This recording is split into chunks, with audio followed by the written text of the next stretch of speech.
Welcome to another episode of Beyond the Algorithm.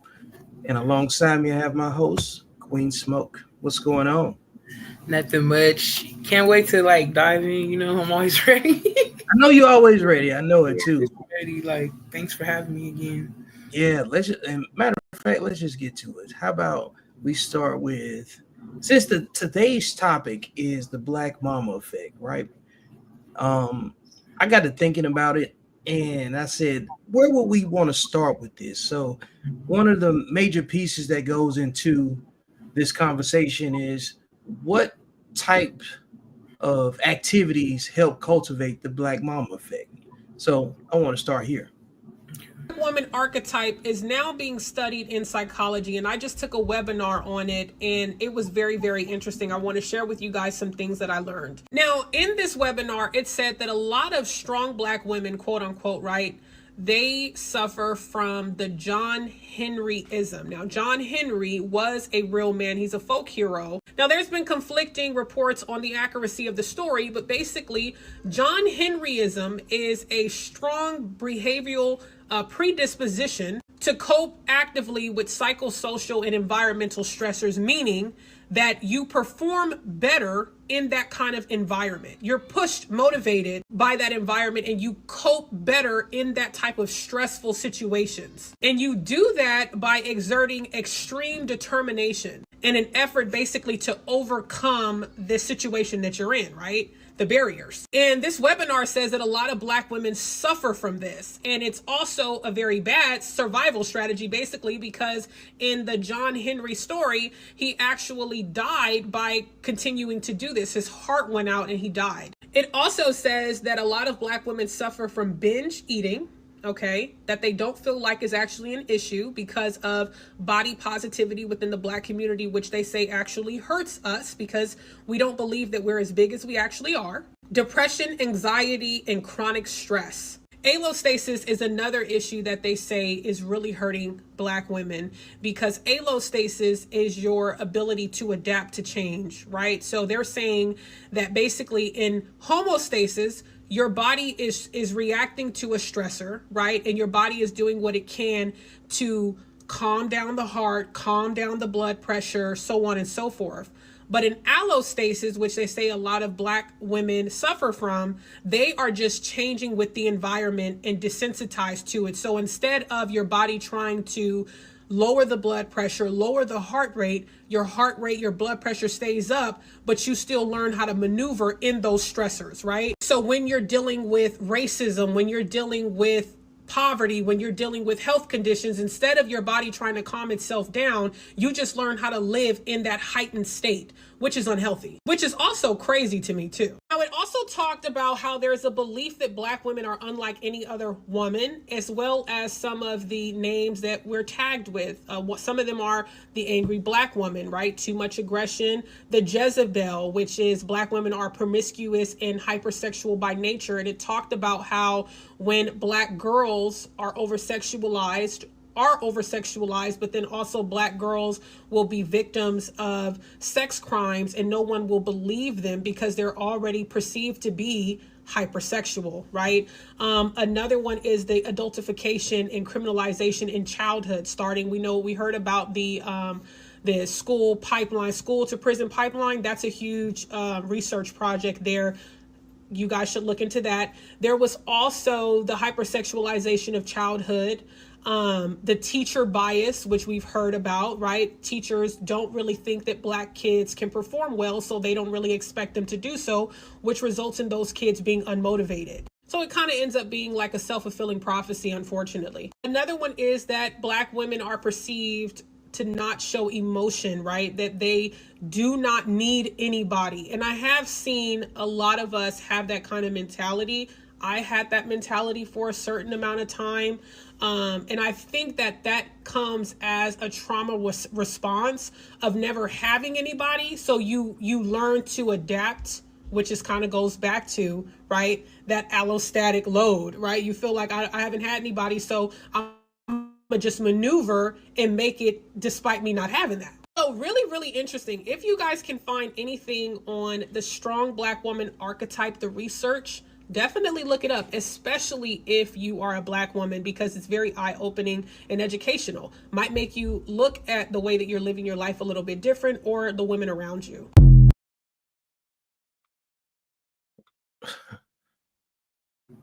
That's wild. That is being studied. The behavior has made it to the point where it is its own study by itself. Mm. And I think it's because even non-black women have adapted that attitude. You know, the masculine, the anger. Because white women think it's cool. You know, everybody follow the black woman. Let's be honest. The trends we set, whether good or bad, they're gonna follow us. True. You know, the non-black women, they started with their bodies and things like that. They have the attitude. Everybody looks the same across the board. Everybody acts the same. They have developed the behavior. They want their black man. They want their accessory children. You know what I'm saying? Like it's Accessory. starting to, it's starting to be women. You know, Mm-hmm. want to go against the grain. Always want to be combative. You know, but wants protection, wants provision, wants finances. You know what I mean? Like Wow, man. The one of the things that she brought up was parentification, mhm. and this is the video I had that went along with this. Is that how can you really sit and look at yourself and say, I'm doing the best I can? No, your child over there doing the best they can helping you raise your damn kids. Cause I'm trying to figure it. I'm trying to figure out how is it making sense to y'all. And people love to say, "Oh, you're judging." Well, wait, but call it what you want to call it. Call it what you want to call it. Only God can judge me, but God didn't say let unrighteousness prevail. Somebody got to speak up. Somebody got to speak up for these kids. Cause why you think all these kids running around here acting like they ain't got no sense? Because they mamas and they daddies around here running around like they don't got no sense. If nobody's saying nothing to nobody, how we gonna fix the problem?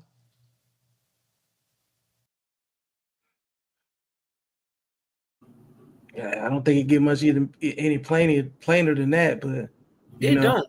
It does not.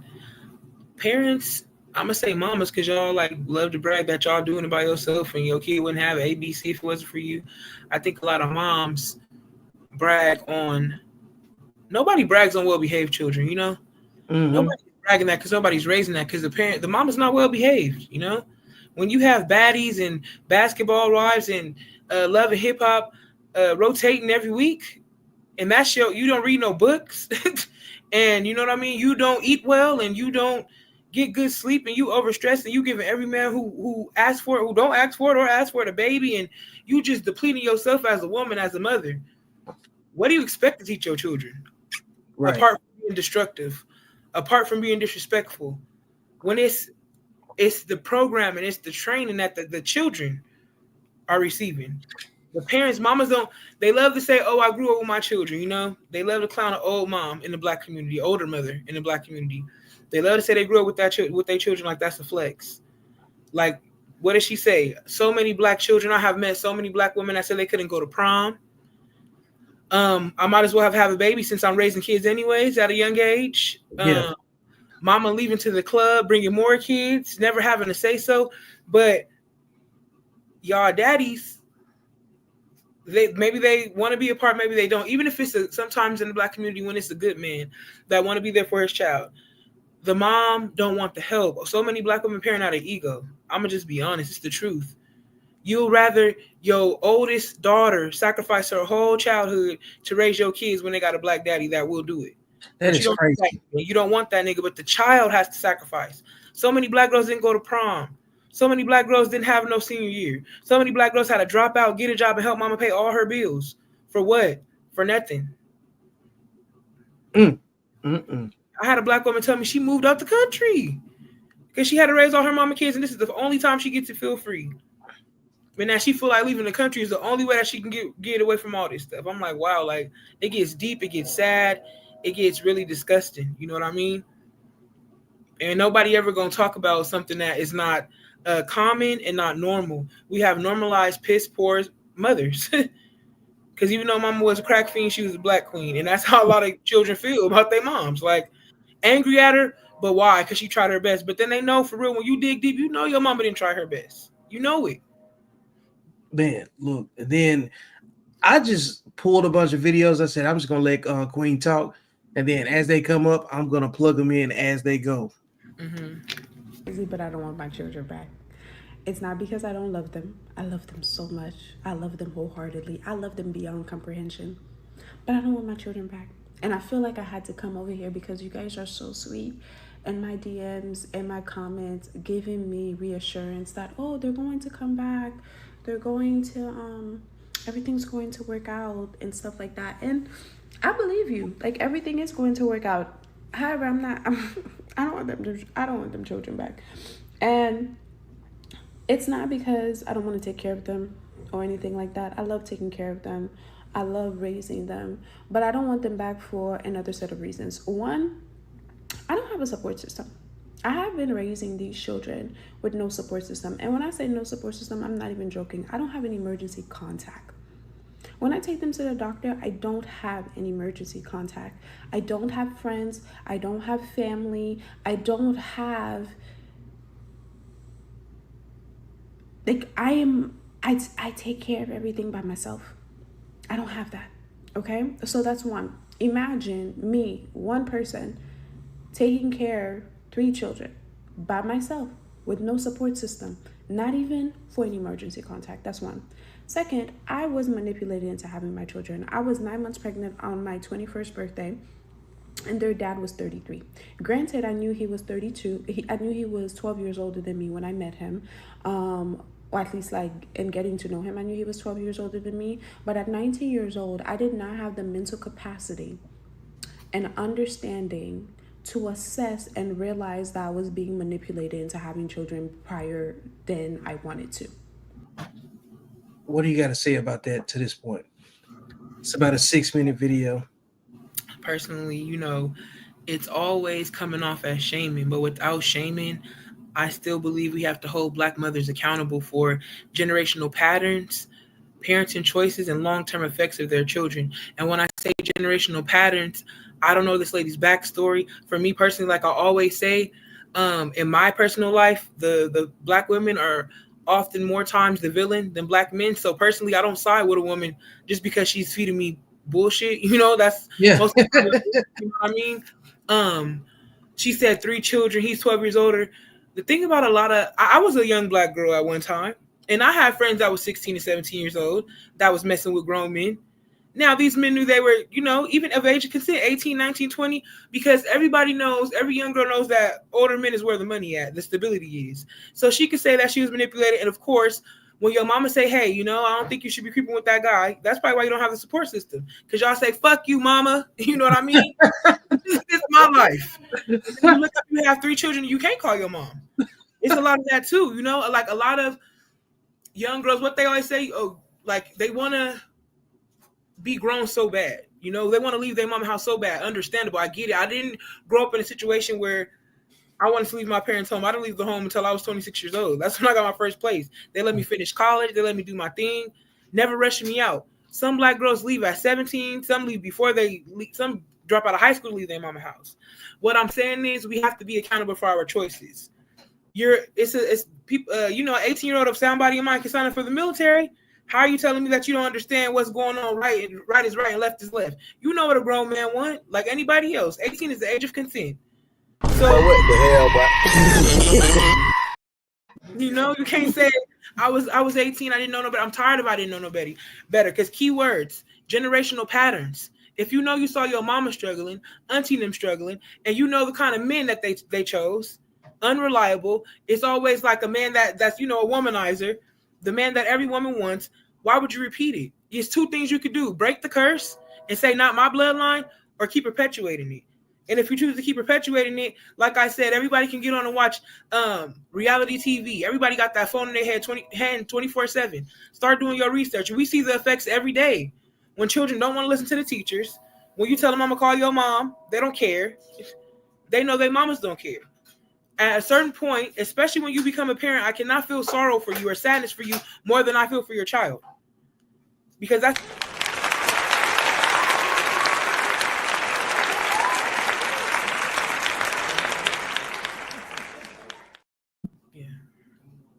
You know, it's just disgusting that when I always got to reiterate is that mama, she gonna throw her children under the bus before she accept accountability. Yeah, They do it all the time when they're grown.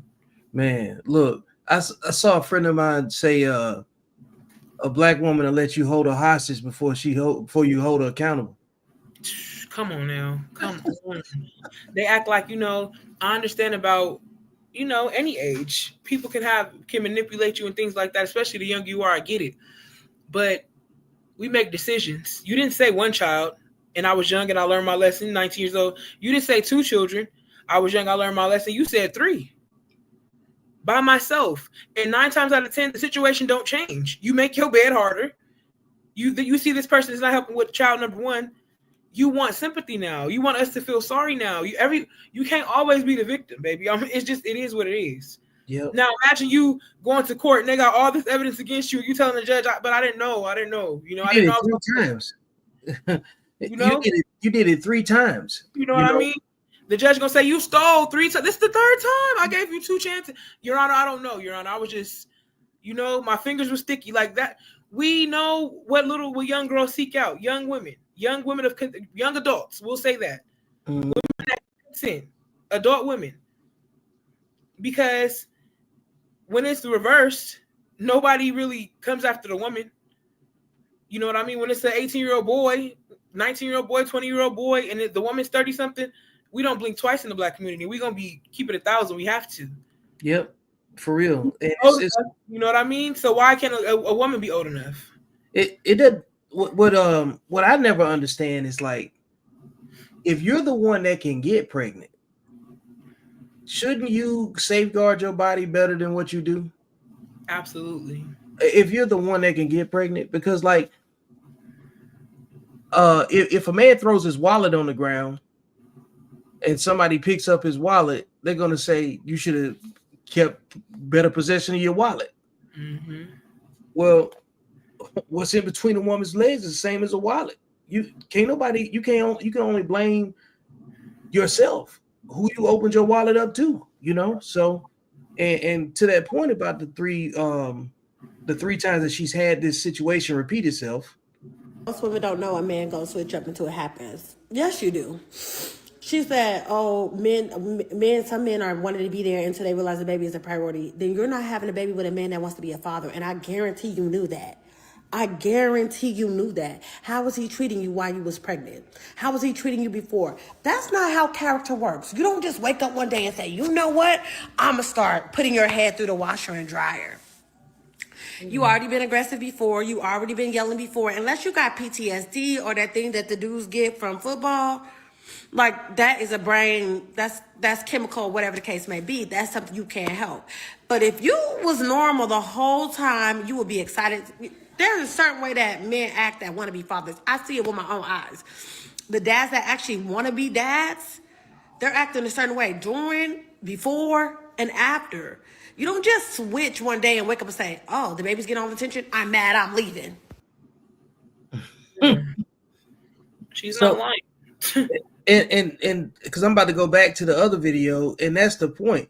When you start seeing women say stuff like this, one person speaks for quite a few people, right? Whether they want to accept it or not, and say that's just her. No, that you don't own your individual thought. You own your behavior and what you choose to do, but the thought is there. The thought is always universal, right? So it was never my plan to have children at the age of 21. My plan was to finish college. But you was having sex though. And by the time I got my bachelor's degree, my son was 6 months old, and I found myself like putting off law school because I didn't want anybody else to raise him. Who else was I going to raise was manipulated into having those children. Third, which kind of goes with the second one, is one of the ways that this man manipulated me into having these children was using the whole line that, "Oh my gosh, he's the only person with his last name, and if he dies, the last name's going to go with him." I don't know why that was enough. But then again, I was extremely naive at the time. I was coming from so much abuse, so much trauma. I didn't know up from down, sky to ground, like whatever. So He was able to use that. And with that being said, I feel like if you want to continue your legacy, if you want to prolong your legacy, then take care of the children. Because over the last however long, this man have not contributed an increment of energy towards the well-being of the boys. Like, no financial support, no physical support, no nothing. No nothing. But he wanted those children to be able to prolong his legacy. Why would I continue the legacy of a deadbeat? The only, like, not like, I don't even want to deal with this man. Because right now he is on my phone. He's playing on my phone. I don't even know why he's playing on my phone. Because, like, you have the children. You wanted the children. I took them to you. You have their birth certificate. You have their social. You have them physically. There is no reason why you should be playing on my phone, but you're playing on my phone. Because at the end of the day, it was never about you having the children. It was about you having access to me. It was about you being able to get in contact with me. And I don't have time for that. Because this man is abusive. He's not physically abusive because I beat his ass. I fight back. But what that lady said in the other video, he was already violent. Okay, because I was gonna say I just caught her up in a little. Yeah, go ahead. The first part, she said I was manipulated, but then you turned around and admitted that you had a lot of trauma and abuse in your upbringing. So you was wide open and starved for love, anyways. So you're choosing your son's father.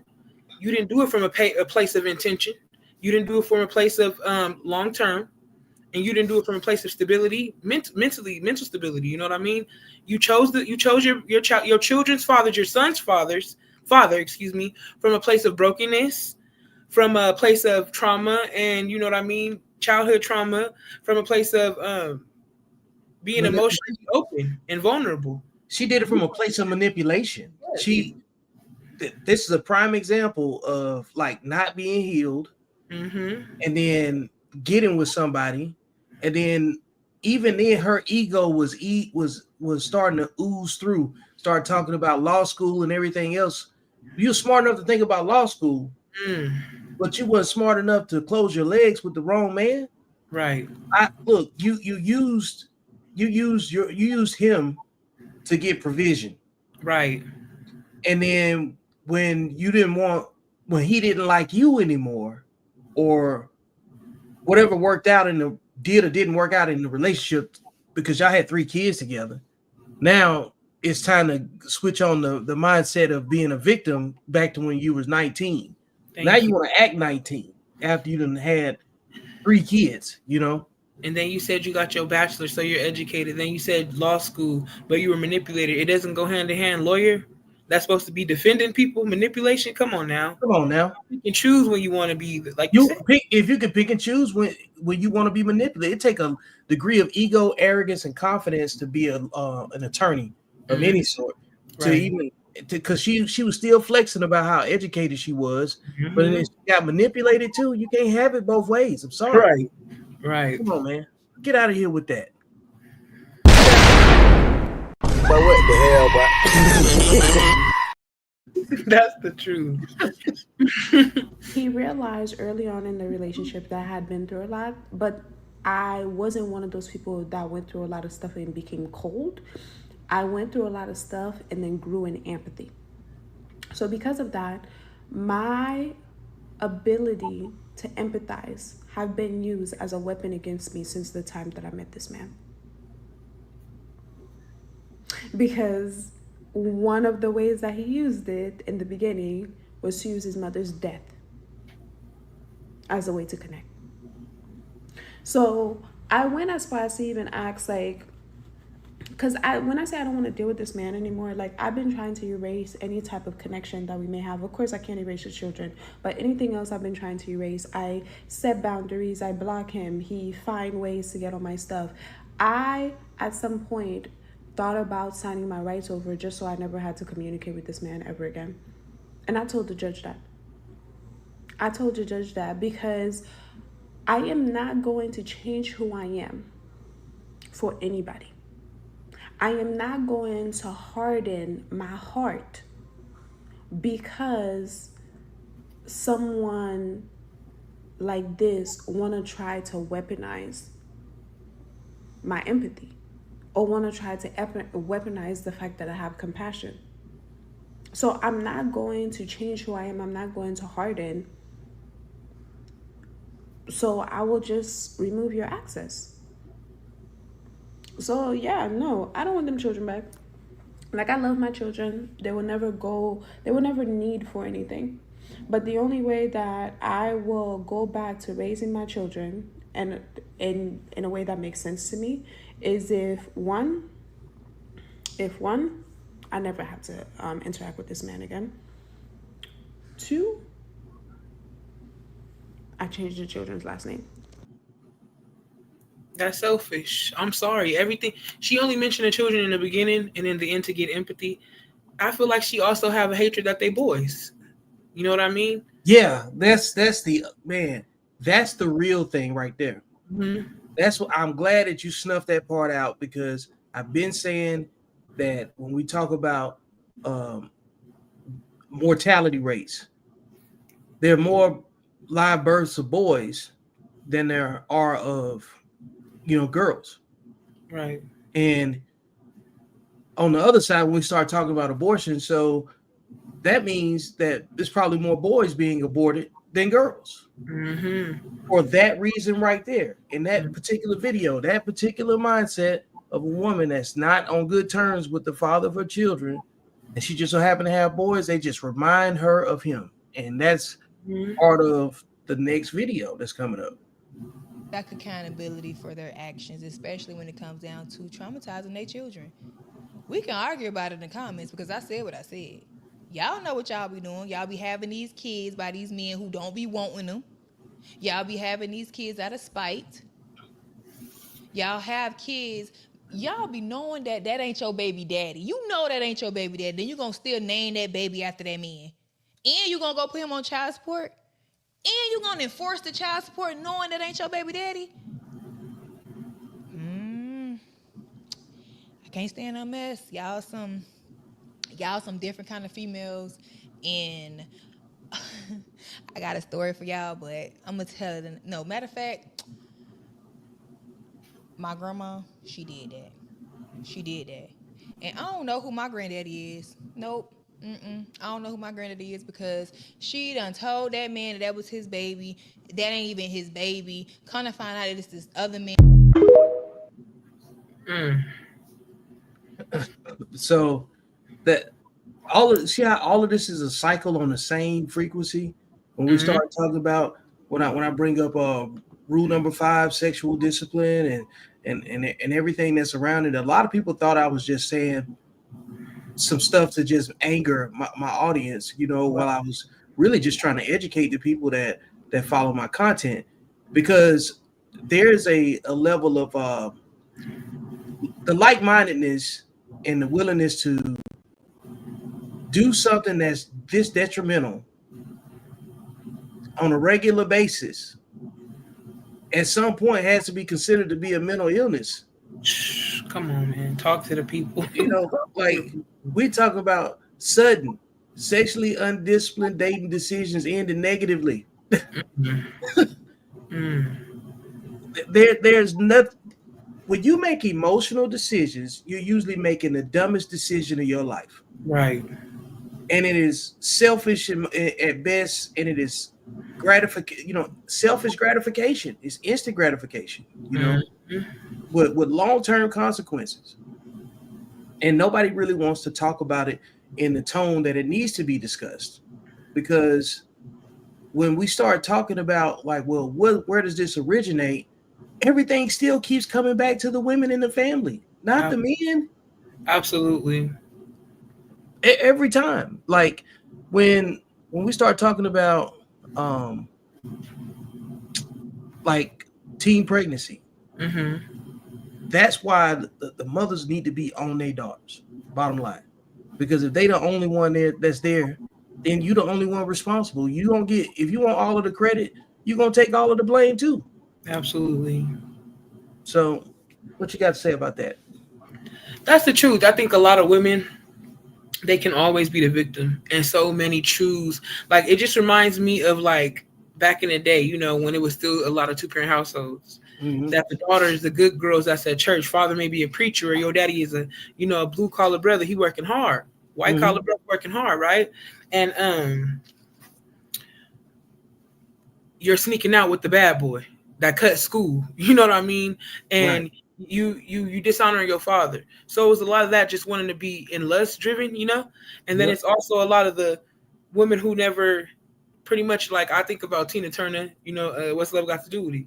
Because there was a point when she came to live with her mom, and her mom was like, "Oh, Anna Mae, I'm the only sinner in this house," And a lot of mothers like to say, "Do as I say, not as I do," not knowing that your child, how else will they learn how to manage their anger or communicate or anything if they're not modeling your behavior and looking at you to emulate what you're doing? Yep. If you have a cycle and a circle of men every couple of months, every 90 days, you got somebody else and you're introducing them to your children, both your sons and daughters are gonna think that's okay. If all your children in the household have different last names and they got different dads, they're gonna both think that's okay. Mm-hmm. And this is just, it puts a strain on Black relationships, because so many women think because they feel unhappy, or that it's not Instagram worthy, or that it's not making them feel good every day, that it's not worth it with a Black man. You know what I mean? It has been romanticized. If it's not making me feel like I'm on cloud nine every day, this is not love. They don't know what it is. They don't know what we had to overcome. You know what I mean? It's easier to say I want the benefits, and I don't want. What did the first girl say? I'll take my kids back if I don't ever have to be with that man. If I don't have to see him again, for the rest of my life. Y'all lay down with these people. Y'all choose these people. Not only that, you choose to bring a pregnancy full term. 3 times. You hate yourself. Like, stop putting it on him. Yep. A lot of Black women can't be stable in a relationship because they feel like, if I'm not turning up, I've lost myself. If I can't leave when I want to and dress like a whore, then I'm no longer myself. If I can't go on girls trips every weekend, oh man, a stay-at-home mom is you know what I mean? It's so boring, and he does nothing. And they make it seem like a traditional woman is slavery. You know what I mean? When it should be a badge of honor. Because so many Black women never got the opportunity to be stay-at-home moms. They was taking care of white women children. You know what I mean? And now that Black men are letting them have the ability to be stay-at-home moms, they don't want it. But let a Black man give that honor or that privilege to a non-Black woman, then they don't. Oh no, you know what I mean? They mad. Why are you mad? But you didn't want this assignment though. You didn't want to do what it takes. Everybody wants to shy up, get real aggressive when we talk about submission or cooperation or listening. They get so aggressive when we say training, that a child has to be trained. Even in the Bible says that. Train them up in the way that they shall go, and they won't depart from that. You know what I mean? When people get a job, on the job training, they don't give no lip about that. Okay, we learning the job. When people go to the gym and lose weight or gain weight, you got to train your body to do that. Nobody gets confusion about that. But when we talk about training Black women for relationships, oh no, I ain't no slave. Oh, I'm not gonna be with no cheater. My granddaddies was beating their grandmamas. Baby, you're not gonna make that everybody's story. Because some people's grandparents was in love, and some people's grandparents was faithful, and some people's grandparents created life and legacy. And it's always fluff, and it's always foo-foo. It's never any logic behind it. But really, they say so much emptiness. They interrupt so many conversations because it's a shame, and it's embarrassing when you don't know where you're from. That's embarrassing. Yep. When everybody know their people and their kinfolk. She says she don't know a grandfather or a grandma. She don't know any men. She don't know her grandfathers. I know all 4 sides of my family. My mother's paternal side, my mother's maternal side, as well as my father's paternal side and my father's maternal side. And I feel blessed for that. Why should you only know your mother's family? That's not right. Yeah. It's just wow. It is not conducive to a child understanding who they are. Like, when you take those pieces away, you just create an identity crisis for them because you don't want to tell the truth about your promiscuous behavior from when you were younger. Right. Let's check the next one. Know who my granddaddy is? Nope. I don't know who my granddaddy is because she done told that man that was his baby. That ain't even his baby. Kind of find out that it's this other man, but now he gone. So we can't even figure out if that's the granddaddy or not. And it's like, dang, you don't know who your granddaddy is on your daddy's side. Huh, flip the coin. I don't even know who my granddaddy is on my mama's side. This is what I be talking about. Y'all are fucking up generations of kids because why I don't know who my granddaddy is on my mama or my daddy's side. And I ain't even trying to be funny. I'm so serious. Why? I can't even do the family tree in school, embarrassing as hell. Can't even do the family tree in school when you trying to do the family tree. You put your mama, you put your daddy, and then they like grandparents, and all you can put is your grandma and your grandma, and all you could put for her is the grandma and the grandma because they didn't know who their daddy was. Why y'all don't know who y'all baby daddies is? That's another thing that y'all being selfish about.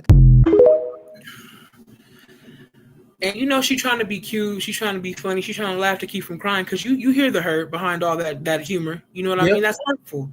That's hurtful when you don't know where you come from. It's hurtful how your mamas and them could really make the affirmative to lay down with somebody, don't know this man's name, don't know where he come from, don't know nothing that his seed is about to carry, but still go full term and deny your children their birthright because it's their right to know their father. It's their right. When you know what I mean? And a lot of children, their mama tell them that their daddies didn't want them. A lot of black men don't know that they got no kids. You know what I mean? Hold on. Let's be really honest.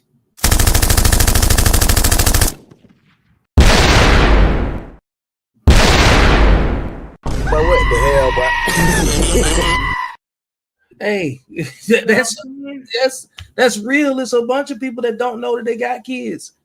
I definitely got a friend of mine that he didn't find out that he had a child until the mama called him when the daughter had turned, I want to say 8-9 years old.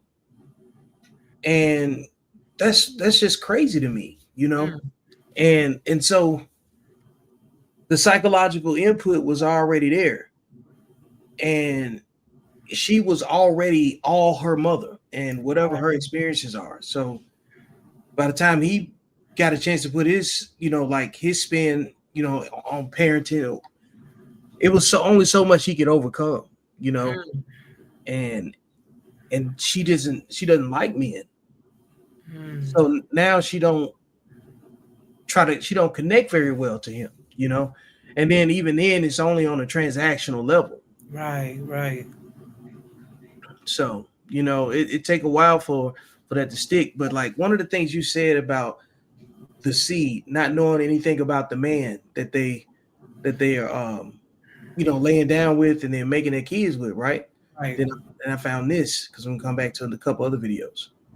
1970 was helping out in a prison. He found that 42 inmates all traced back to the same great-great-grandfather. So he had to figure out what happened. So he dove in and did a deep study. He found that it traced all the way back to a guy in New York named Max Jukes. He was a bum, a thug, and a womanizer. He had 11 kids with a bunch of different women and a crazy life. And his stats over the 5 generations are insane. 310 people died as paupers, 400 drunks, 190 prostitutes, 150 more criminals, and 7 murderers. But wait, it gets even crazier. Then he compared it to another family at the exact same time. His name was Jonathan Edwards. Also had almost a dozen kids. And he lived right near him. He was a teacher, and he was a pastor. And here is their next 5 generations. 13 college presidents, 65 college professors, 75 military leaders, 80 public servants, 60 authors, 60 doctors, 30 judges, 100 more pastors, 100 lawyers, 3 U.S. senators, and a U.S. vice president. Parents do not realize that the decisions that they make today have ripple effects for generations to come. It's more about what we leave in our kids than to them.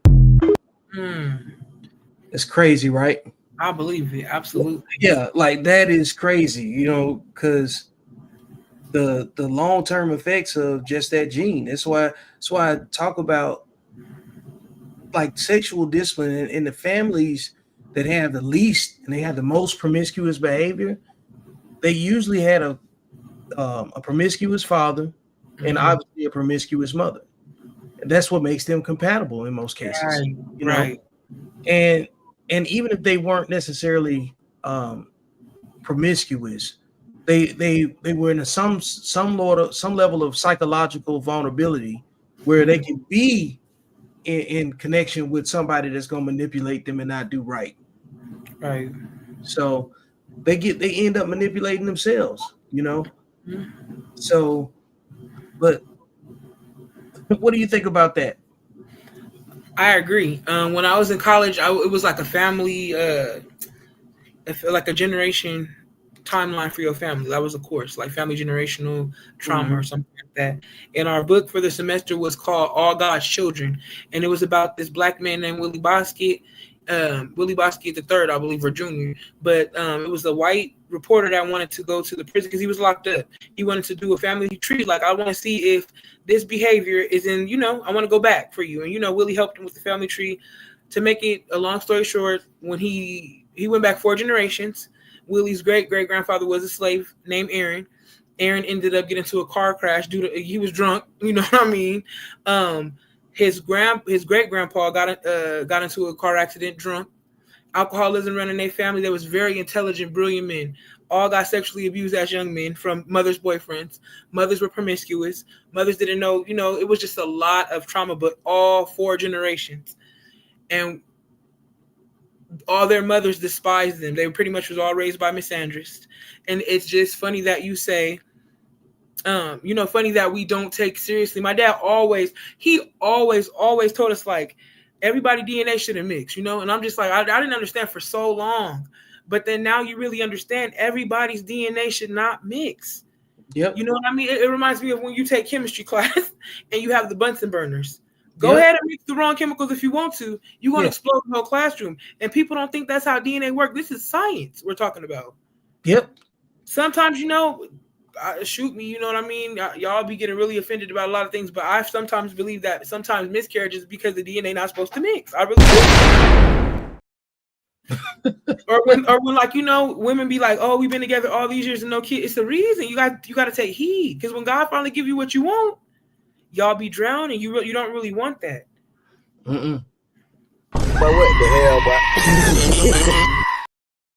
Hey, look, it's true. We think about what's so wild is that even personalities don't mix. Mm-hmm.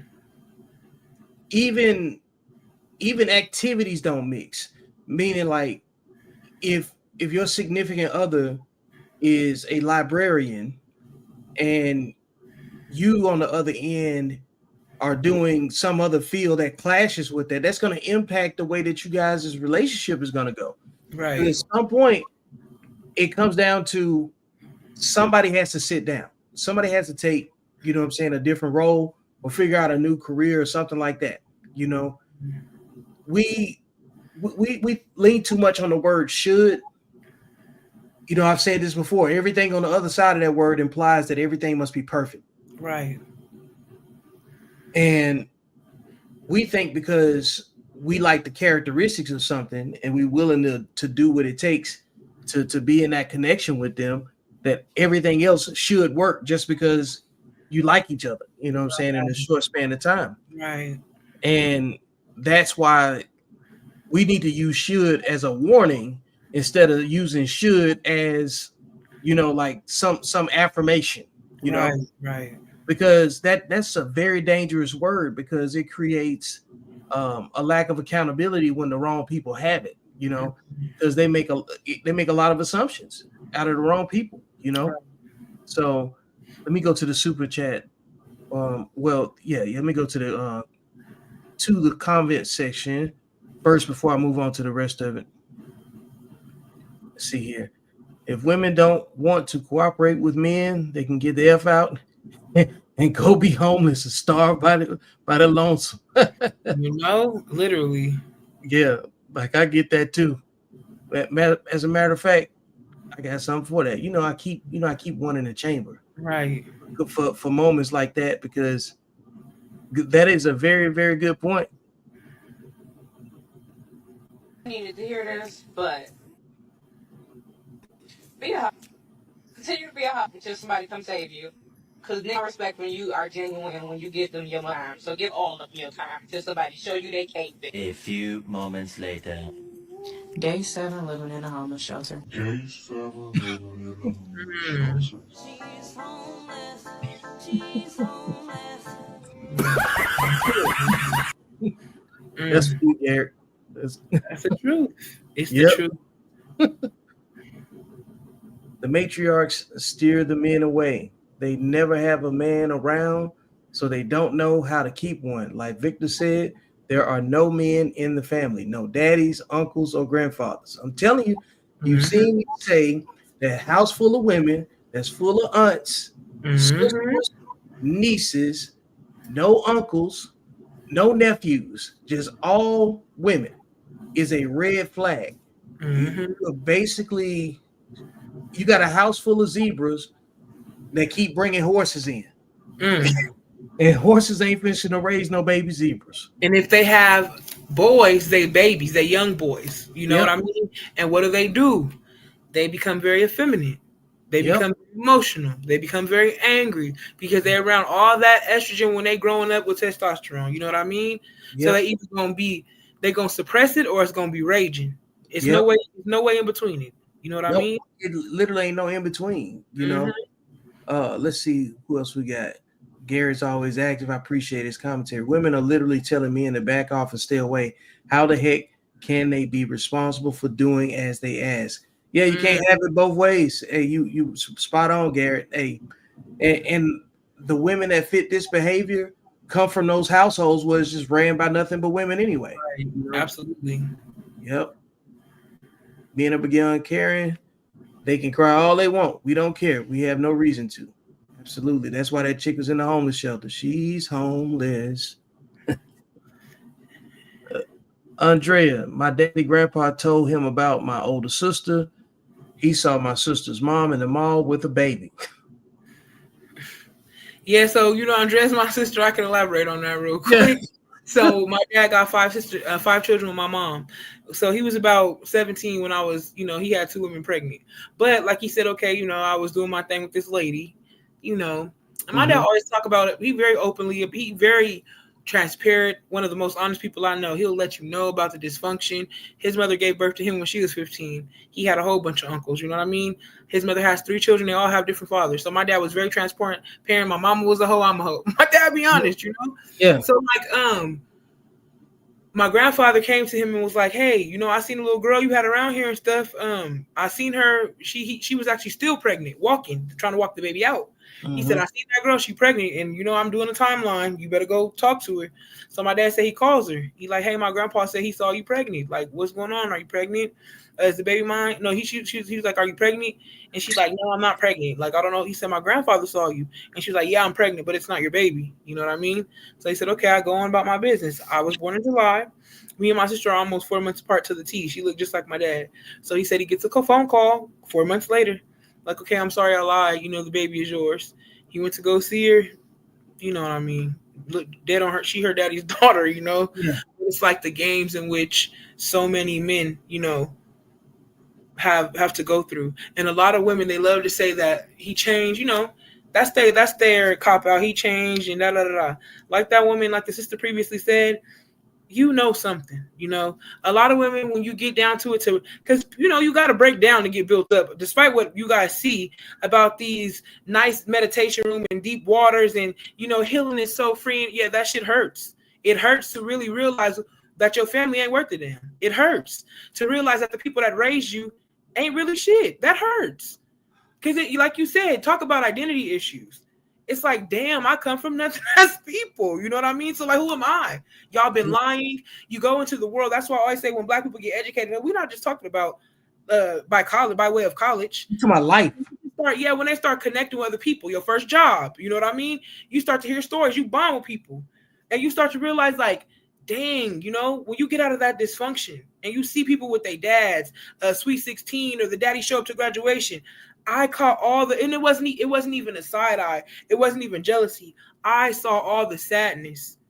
My mom and my father, and I want to give my dad the accolades right now because he was 18 when I was born, a kid, but he never missed a beat of my life, and he was so popular at my school, always there, that all the kids, my dad went with me on every field trip growing up. And all the kids, like the teachers are giving about 6 kids to chaperone. They wanted my dad, just for the vibes, just for that male authority, just for that structure. Because what did daddy do? Hey, y'all better get over here, get back here. I'm going to get y'all some ice cream, but y'all got to act right. And the kids going to fall in line every time because they need that. A lot of black women say, I don't need you. We don't need you. Speak for yourself, mama, because you don't need them. That's fine. You've graduated. You're no longer sexually attracted, emotionally attracted. That's how you know it was never nothing to begin with, because y'all feelings is in y'all vagina. Let's be honest. So when you don't feel anything for that man no more, you don't want him in your life. And by that time, y'all have kids. And it's not fair to keep letting your vagina rule your life and destroy your children's lives.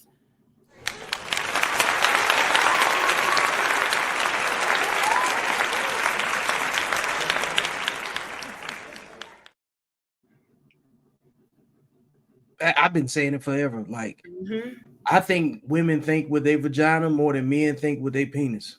Absolutely. Absolutely facts. And the reason why we can, you know what I mean, is because we've been able to get away with it. We've been able to cry victim. We've been able to sign up for EBT when he's gone. We've been able to get government benefits. We've been able to rely on our sisters and aunties. And that lady said the village is not there. But, okay, maybe that's her story. But out of every 10 black women, I'm going to say 8 out of 10 got mama. 8 out of 10 got sisters. 8 out of 10 got a homegirl. 8 out of 10 got somebody that's going to watch that baby for them. They lie. They make a dad seem so beneath them. You know what I mean? But they have a lot of help. Yeah, of course. Except for the right help, because the right help need to be the man that helped you make the baby. That's the right help. You know what I mean? But you act like you despise this man so much that you reap it to your children. They smell it. They fear it. They feel it. They smell it. The way you get at them, the way you talk to them, the way you raise them, they know it's hate. They don't know love from mama. They don't. Yep. And on top of that, it doesn't make you look good. It just shows them how you treat other people. And it keeps them guarded. Why would they tell you anything? Thank you. So that's why they end up repeating that whole cycle. And we'll pick back up in a second. We'll give it to Liberty Twitcher. Shout out to the people that's watching on Twitch too. Parents of adopted kids sometimes find the child's behavior as a result of genes, not upbringing. Yep. Absolutely. It's a delicate mix between the genetics that's already there and the condition of the environment and the condition of the mind of the person that's in control of that environment. Meaning, like, if you got an unadjusted parent in a shaky situation, condition wise, financial security, whatever, and physical security, and then zip code, matters too. And then if that parent has any support system, and if it's any dangerous people in that support system, it's just tier after tier after tier of concern. When you start thinking about it, like, that's why your parents like, yeah, you can't go to no sleepovers. You can't go over here. Like, I'm picking you up at this time. I'm not playing. I'm going to be there. When you got active parents being involved. And then when you take some adopted kids, they're completely disconnected from everybody. They don't have nobody that they can run to, so they end up running away. Right. So if that doesn't, if that environment pushes them out like that, and then I've seen plenty of statistics about, like drug addiction, all of the worst things that can happen to you. The adopted kids have the highest, even higher than the single parent kids of a very negative thing that can happen. I know a couple of adopted people, but I got a really good friend I consider my best friend. That he was adopted, he overcame a lot of stuff, and he helps the homeless all the time. And he was growing up with other kids that he was changing diapers for, so he don't want any kids because they've already had a ton of life experience. Right. They've already experienced a lot of parentification early on out of just sheer survival. Right. So their journey is a whole lot different. And you get in a situation like what he's talking about as genes, you really see it shine through. Like, you need a medical transplant or a blood transfusion. Because I've seen that too. Like, some people don't find out who their parent, they find out the person that they thought was their parent isn't their parent when they need a kidney. I've seen it. Right. So shout out to Liberty Twitcher for commenting. We got a few more videos to watch, and we're gonna keep it pushing. Black women and Black girls come together collectively and decide that we are going to boycott Zeus Network, E. Kane, Meatball, whatever her name is, Now TV. When we decide that we're going to come together, these Pop the Balloon series, when we decide that we're going to come together and boycott them the way we be trying to boycott Target and Walmart and all this other shit, when we decide we're going to boycott them, life will be so much better. But the issue is y'all want to, well, that's not how all Black women act, everybody. That's not how all Black women act. That's just some Black women. That's just some Black women. Are y'all not paying attention to the amount of followers, shares, comments that they are receiving, not just from Black women, adults, but from young Black girls? Why is it that grown-ass Black women can sit up and have a conversation with a young-ass Black child about Christian Rock in a Taseki? Why is it that Black girls are so gung-ho and hung up over seeing bitches fight? Why is this entertaining to us? Why are y'all entertained by seeing a bunch of bitches fight? And what's crazy is a lot of y'all think this makes you a bad bitch. I'm going to go ahead and hold y'all's hand when I say this. Nobody is intimidated by the fact that you're loud. Nobody is scared of you because you're ghetto. Nobody is about to jump because you say you're going to beat them up. We don't care, sis. We don't care. You're not scaring anybody. You're not. Like, and y'all letting social media feed y'all spirits a bit too much for me. We need to boycott the things we need to boycott, not this other bullshit.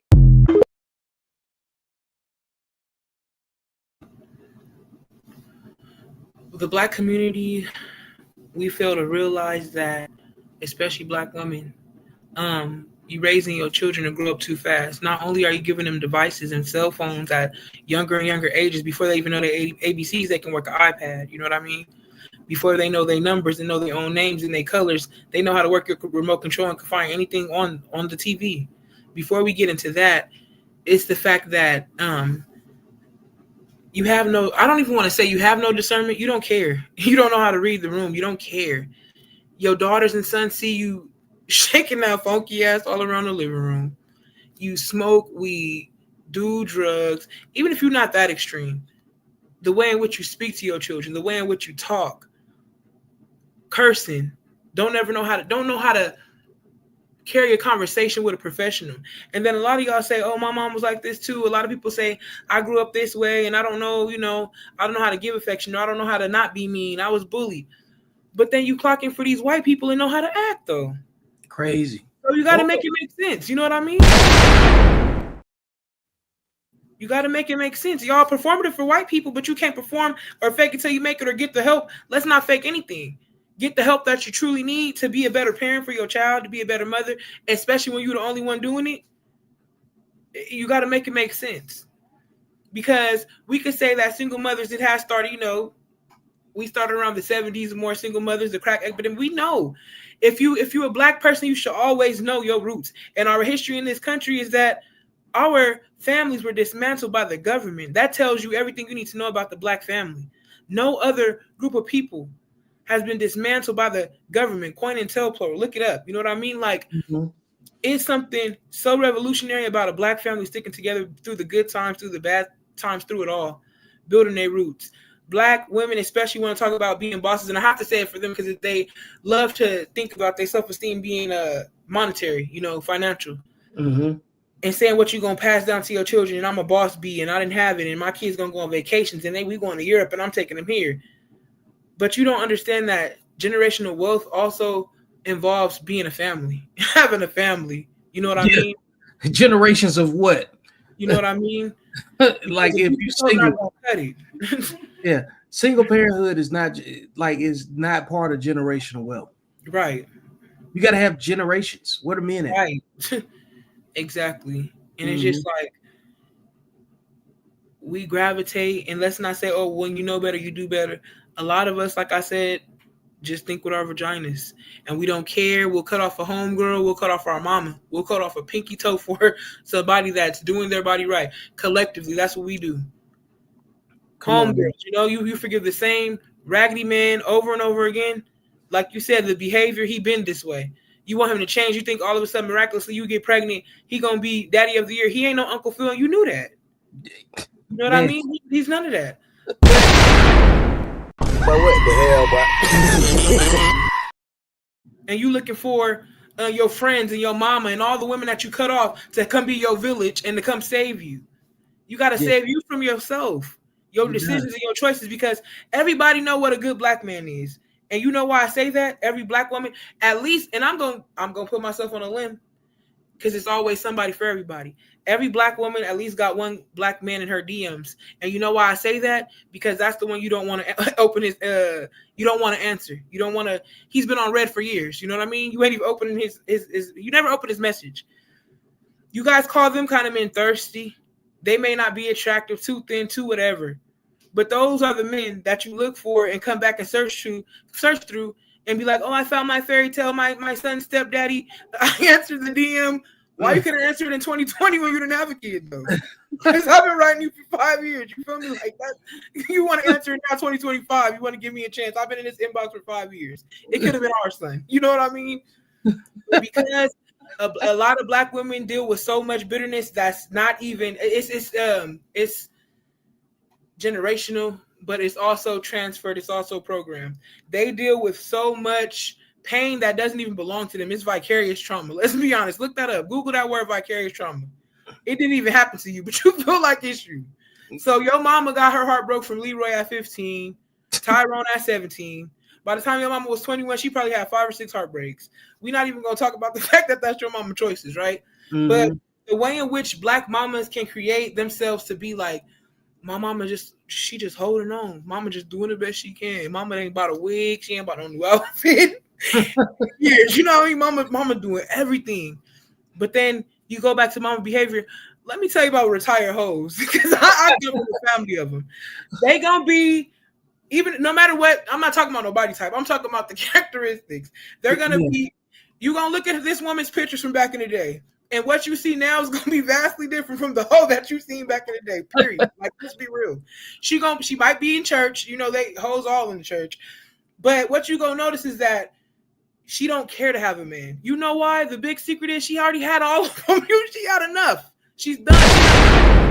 But what the hell, bro?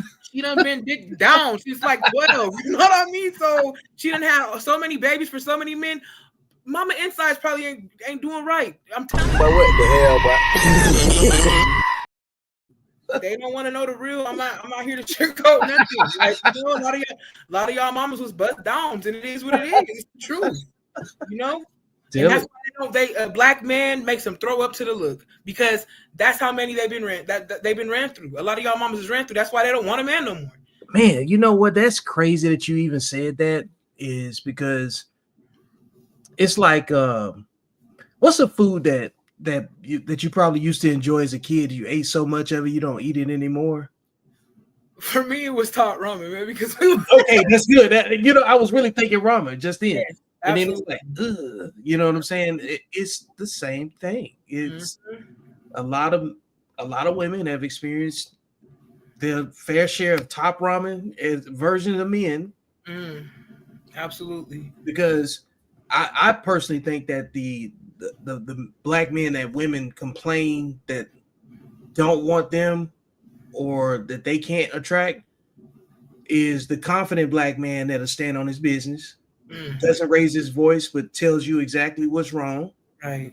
And that man is intimidating to that particular black woman. So it's just easier to go hide in church because you didn't get drafted from the club. You didn't get drafted at the prom, and the only other place where you can go get some sort of anonymity is in church with a bunch of women and a few men. Because don't ever that you paying for that pastor to tell you what you want to hear. Like, let's not forget that y'all the highest tithing. Yep, man. Look, it's a lot of moving pieces in that dynamic. Let me go to the comments real quick because we got somebody else watching. Hey, Darlene, saving the next generation is very important. Absolutely goes without saying, right? And she also says it's sad because you can sacrifice for your child, and our children at home being that positive role model, and then that village, including the family, destroy all your hard work. Yeah, because like here's what I think about the village, and I'll let you clean this up if I miss anything. My thoughts is that the village is a myth. And functional times, back in the day when a village was necessary, the village was where all the orphans and widows go when the men that of those particular women and children was killed in battle. Then all of the women that are widows get together and they help raise the kids that's left behind. So even then, the village was supported by the village is a small part of a larger community. Meaning, like you got your regular the regular part of the community where the two parent households are for the most part, right? And then you got those that are surviving, and they have to band together and be the village because they all are going through the same thing. Well, you don't have a village if all of the widows and the single mothers and are all still having kids and then raising their daughters the same way that they was raised to be teen parents. So, which is why I always go back to rule number 5, when it comes down to sexual discipline.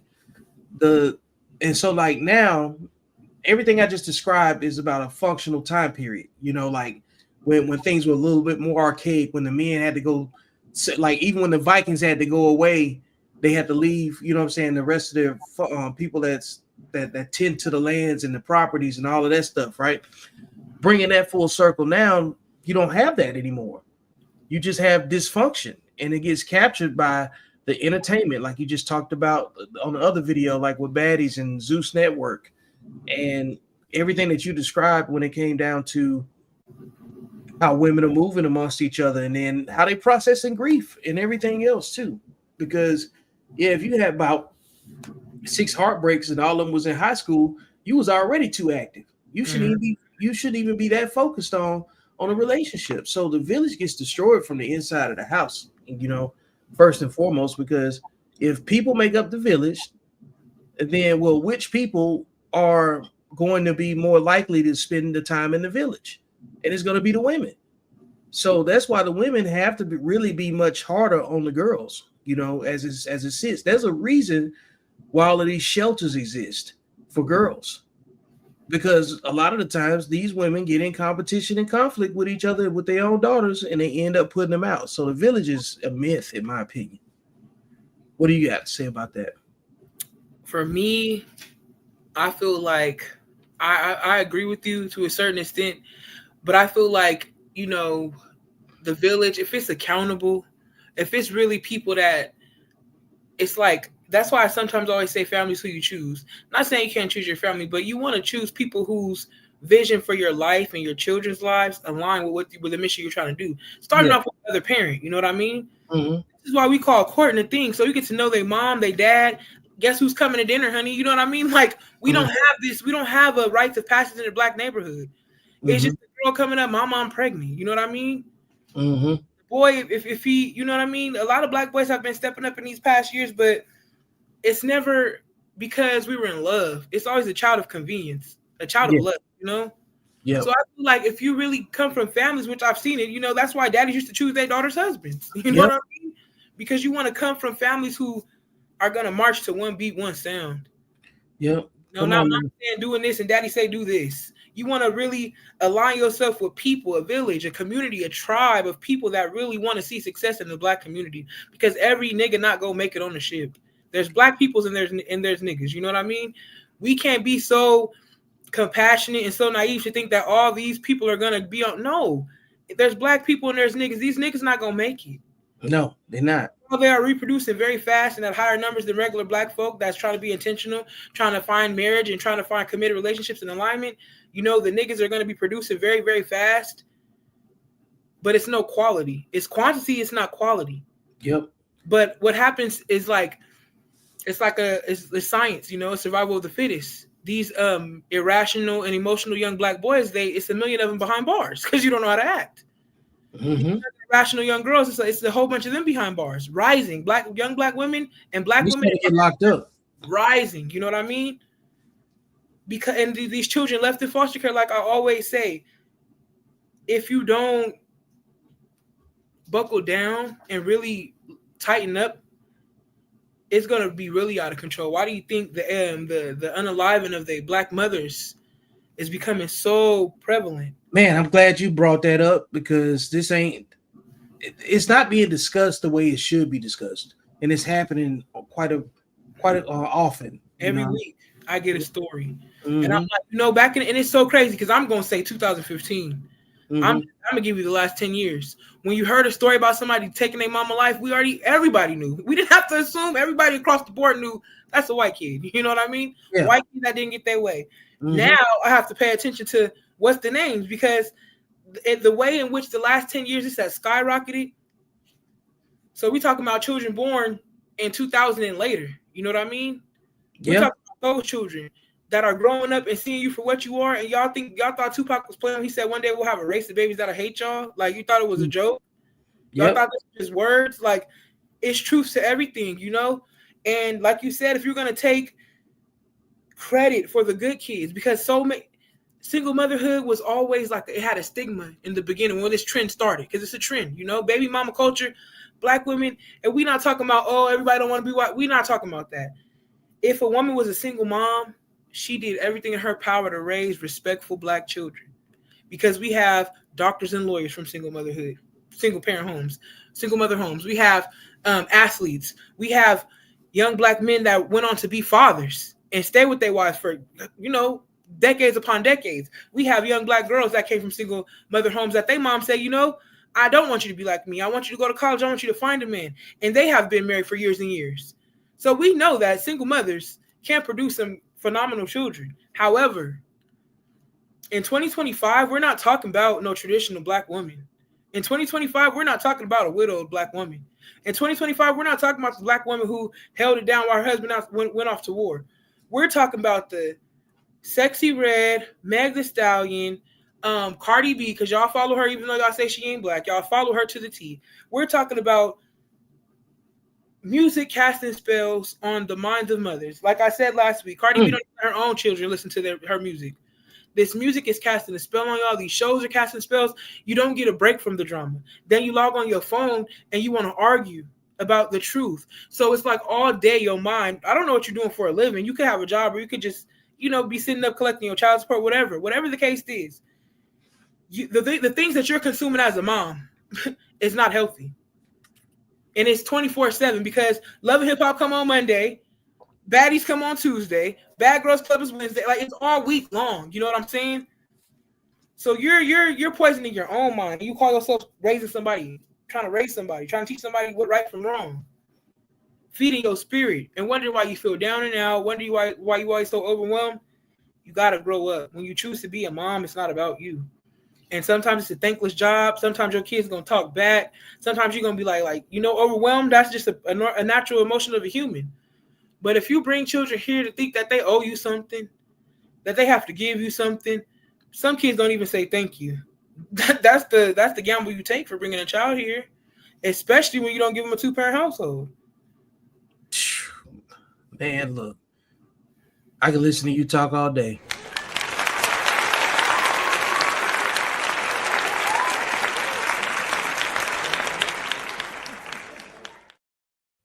So we got 3 more videos to get through before we get to the second part and wrap this thing up. All right. Okay. Sorry. Let me tell you, Stella. So when this topic is so close and near and dear to my heart, because when I told my mama I was pregnant, This that actually thing I you told was the lady talking at about. my school, and the lady at my school called my mom and told her that I was pregnant. Mm-hmm. And when I got home, I asked her okay, so what are we gonna do? You know what I'm saying? What are we gonna do? And because I had known obviously abortions, adoptions, or somebody else in the family could take the baby. And she said, no, you're gonna keep the baby because you can get food stamps, you can get Section 8, you can get housing, you can get Medicaid, you can get child support, and you can get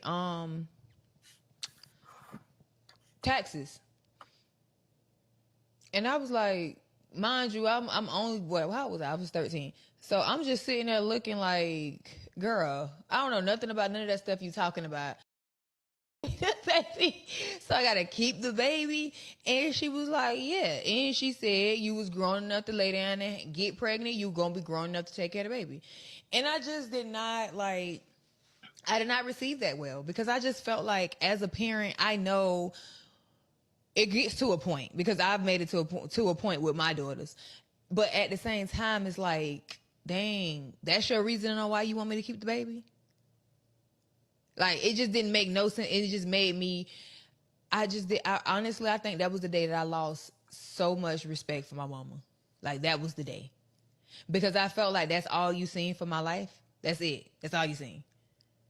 And I didn't respect that. And she told me she was gonna help me take care of the baby, which she did not. You know, it was always get in the house, get your baby. And I'm all for responsibility. Like I take full accountability for what I did. I did that, you know, but I have to do it alone. I didn't think I was gonna have to do it by myself. And on top of that, I told you that that man said he did not want this baby and all that. And she just was so hell bent on this food stamp Section 8 and government assistance. And I didn't even get the Section 8. I didn't get the Section 8. I didn't get the child support. And looking back on it, I just was super like disappointed. I was super disappointed. I was super disappointed in myself at that time because I was like, oh my God, like I'm about to have a baby. Like, what am I going to do with a baby? You know what I'm saying? Nobody really explained to you what comes with having a child while you are a child. And just because you're 18 don't mean that you at a point to where you established enough to be having a child. Do whatever it is you're going to do. But also I just be wanting people to like, when I be seeing like some of my family members, they young and they having kids and so on and so forth. I say my piece and then I go on about my business. But it's just like, did your mama really explain to you what goes into having a kid?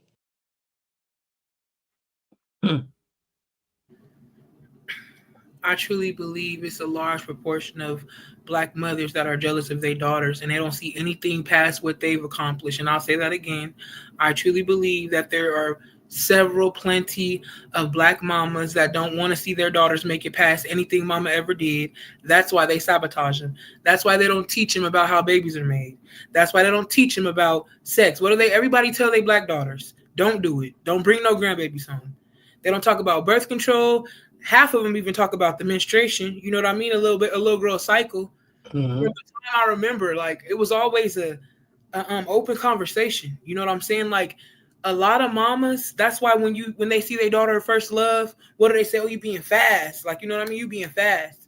They don't want to see their daughters loved on. It's a lot of bitterness. It's a lot of black moms that their baby girls first bully. You know what I mean? They sexualize their daughters and then wonder how they a grandma when their child is 13. They fall out with their daughters. A lot of young women I've spoke to say, you know, like my mom and my grandmother pushed my baby father away, you know? Not letting them be active, not trusting me, especially when they have baby girls. So many black conversation right there, man. And so many black young women and, you know, generational have been sexually assaulted that they put that fear on the girl. You better not send him over there to his or her daddy. It's always the girl. You better not send her over there to her daddy house. You know what I mean? You don't know what kind of folk he got. When it's the boy, it's like, oh, he's not a good enough role model. You know what I'm saying? So it's like, it's always an excuse why a child can't know their daddy and his people and their people. It's their people. You know what I mean? It's always an excuse. And a lot of black women, they didn't learn how to be mothers. They learn how to perform under pressure. They're in survival mode. And all it takes to get out of survival mode is having a conversation with your child's father saying, okay, you know, I do need your help. But that's, like I said, so many black mothers wait till their child is in danger, in trouble. Some give them to the cemetery. Some give them to the prison before they call the dad and say, I need your help, you know? Mm-hmm. They don't. When a black mama is embarrassed, then she realizes that she's in over her head. But so many will parent and let their kids lack, let their kids go to school unkempt, let their kids go to school embarrassed. Or even if she one of them boss chicks, let me not leave y'all out. The boss chick. It's always the aesthetics of a black child. It's never, you're not pouring nothing in it. You're just dressing them up. Like I said, your baby. My kids stay with they stay laid. They stay with the best of the best. The best of the best is a good father. Because part of being a good mom is choosing a good father. That's a part of being a good parent. Man, come on. And that's what you want to realize. You have the choice. It's in your hand. And it's okay to say I was very much in lust. When we have those conversations with our young girls, what's lust? Then we could open up those. We don't want to have the conversation because no black woman wants to be embarrassed about what she's done. Because one thing I know, like I said, I'm in so many group chats. Our friends and our sisters and the women that we hold dear to us, they know all our sins. But to admit those sins to our children, that's where we'll have the most embarrassment, because now they just disgusted by you. They're not afraid of you no more. They don't care about what you're saying no more. They're disgusted by you and they have no respect. And I think a lot of black mamas, they don't understand that reckoning day is coming. You know what I mean? Because your kids, they going to find out. So many black kids doing their own 23andMe ancestry test, finding their kinfolk on Facebook. Your kids find out the truth for their own. You don't got to say anything, because these kids, one thing about them, they're a little smarter than you give them credit for. They own family history. They tracing it back. And when they realize, dang, it's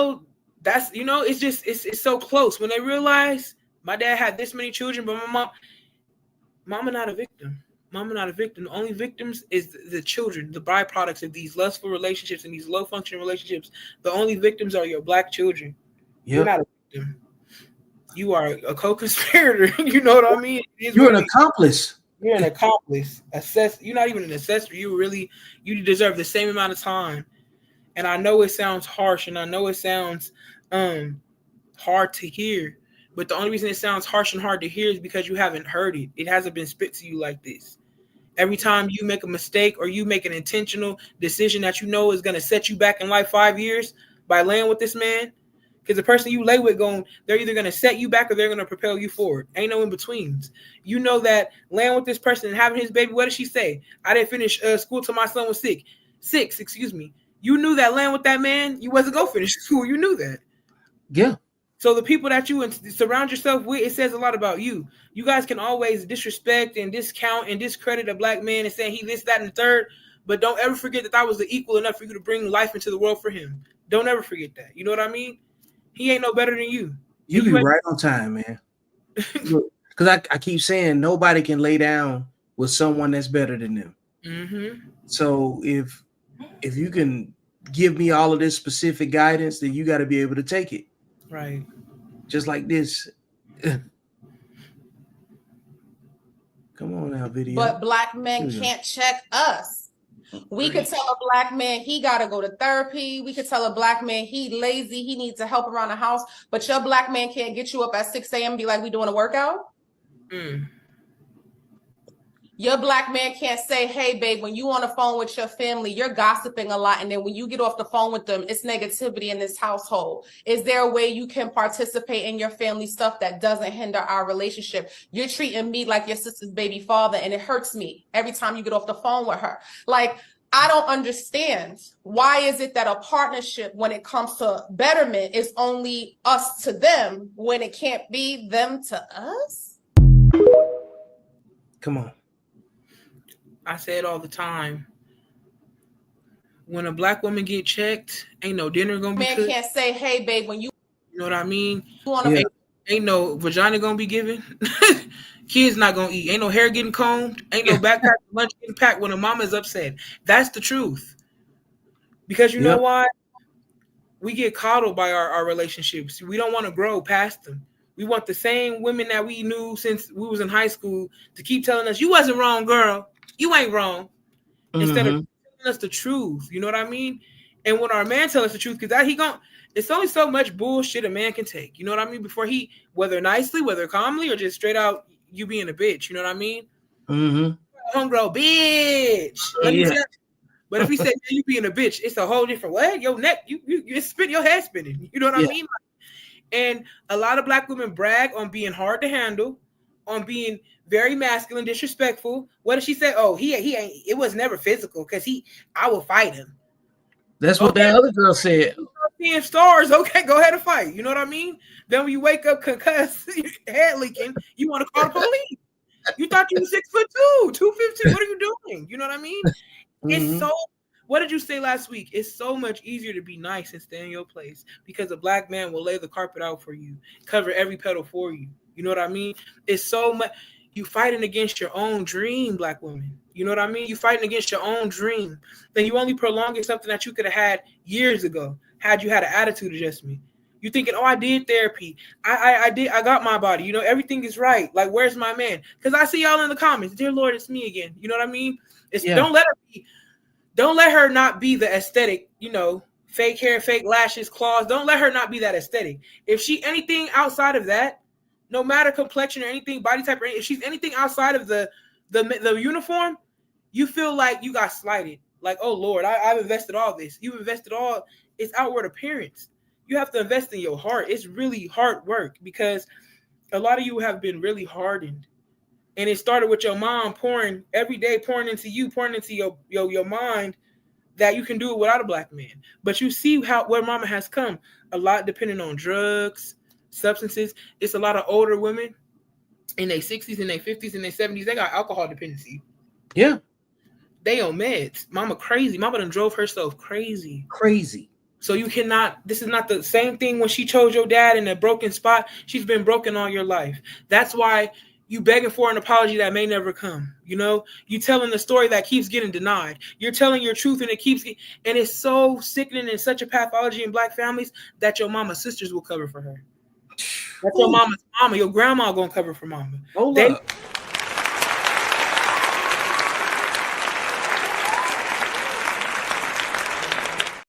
Yeah, you come on back. You know, they will make a truce before the family. And we all know it's like, it's a tell as old as time. But if we keep pushing it off, like, how many dogs do have to be in the street? You know what I mean? If you vow off black men, you got to vow off their penis too. Let's be honest. And I'll say that again. If you vow off black men, you got to vow off their penis too. Because all these problems that we have, there's no shortage of black children being born. Even though y'all, you know, do delete a lot of them, there's no shortage. It's a baby shower every weekend. Yeah. There's a baby shower every weekend. And it's so immaculate, extravagant. We need the daddies, you know? And it's just something that goes back into your psyche. Don't lay with somebody that you don't love. Don't lay with somebody that you don't trust. Don't lay with somebody that you don't respect, because that's nothing but a catastrophe for disaster. You'll never see eye to eye when it comes to parenting. He'll say, let that boy cry. No, that's my baby. You know what I mean? Like, don't, daughter, don't let her wear that. That's too short. I don't feel comfortable. It's cute. You're never gonna be aligned on what your kid needs, and your child is gonna grow up confused. Mama said this, but daddy said that. Your child is gonna learn how to be manipulative because when your daddy said no, your mama say yes. You guys do this to get back at each other, and the kids suffer. And you can't possibly say that you love your kid. I love my king. I love my queen. I'll move the world for them. I'll make shit shake for them. If you're not collaborating with their dad, you can't possibly love your kid. I don't care what you say. I don't care what you say. Even if you choose a crackhead, let the kids find out. Let the kid, and you know, children. One thing about children being so innocent, being so pure, and I'm not condoning it, but you hear stories of like, my dad was a functional crackhead, and that I love my pops. You know what I mean? Or my dad was alcoholic, but he showed up, and I love my dad. You got tired of the behavior. These kids don't know the relationship with their dad, what y'all had going. Like you said, it happened before they even got here. So put that to the side because it has nothing to do with his relationship with his children. He could be crackhead Marvin. You know what I mean? But them kids love crackhead Marvin, and crackhead Marvin don't miss a beat. Right. One of my friends, his dad, we already knew in elementary, dad, a functional crackhead. So what did I say about my dad? Didn't miss a beat. His daddy didn't miss a beat. He made sure that he cleaned up when it was time for his son to get, you know what I mean? Never missed a beat. So you let these kids, you let them decide that they don't want to mess with their daddies. It's not a choice that you make. When you say, oh, you know, when you spread eagle, whatever you're doing, when you consent, you're saying that possibly. I know it's y'all take it out of context and everything is so sexual. But when you make a commitment to lay down with somebody and you submit to a man and you carry his seed, you have to understand everything that come with that. It don't matter if you hate him in 18 years, y'all family for life. Y'all will share the same grandchildren. You have to really think about that. It's not about how you feel. You don't want to get married. Marriage is not for everybody. Also, having children is not for everybody. Everybody shouldn't be no parent. Everything ain't for everybody, man. I swear. You know, it really is disheartening for so many. Mama never the villain. But mama has villainized so many children. She has weaponized so many children. She has been, you know, the one holding the family down. And it was never on concrete. It was on quicksand, you know. When daddy try to be of age, it's like grown black children are starting to realize why daddy gone, why daddy got on, because they got on. When they became of age, they got on. So you understand the pathology that your mama is not right. Yep. Man, come on. You deserve all of the applause for that.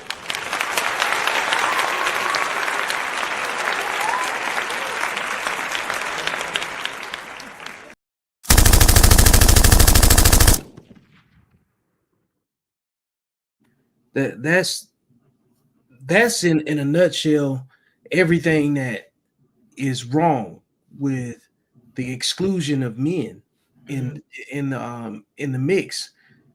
Like, it's crazy how men can be part of the recipe, but never get part of in the dish. Never become anything more than that. And there's a lot of psychological manipulation that's taking place with that, because it's really easy to use media to replace the narrative of men. And I think that, yeah, on one end, men have definitely been saying the same things amongst themselves out loud publicly, but there's always this default that the man must not be smart. He must not be of good character, morals. But like, when you got somebody that cares more about characteristics, then you can't even talk about morals, you know? So, which made me think about this question.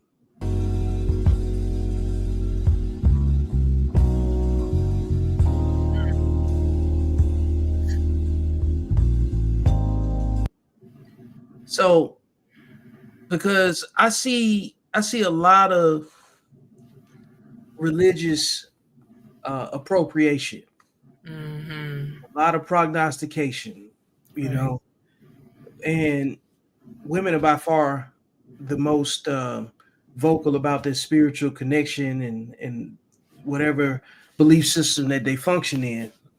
So I was like, true or false? You can't love God and hate men at the same time. So somebody got to pick a side. We either matter or we don't. Right.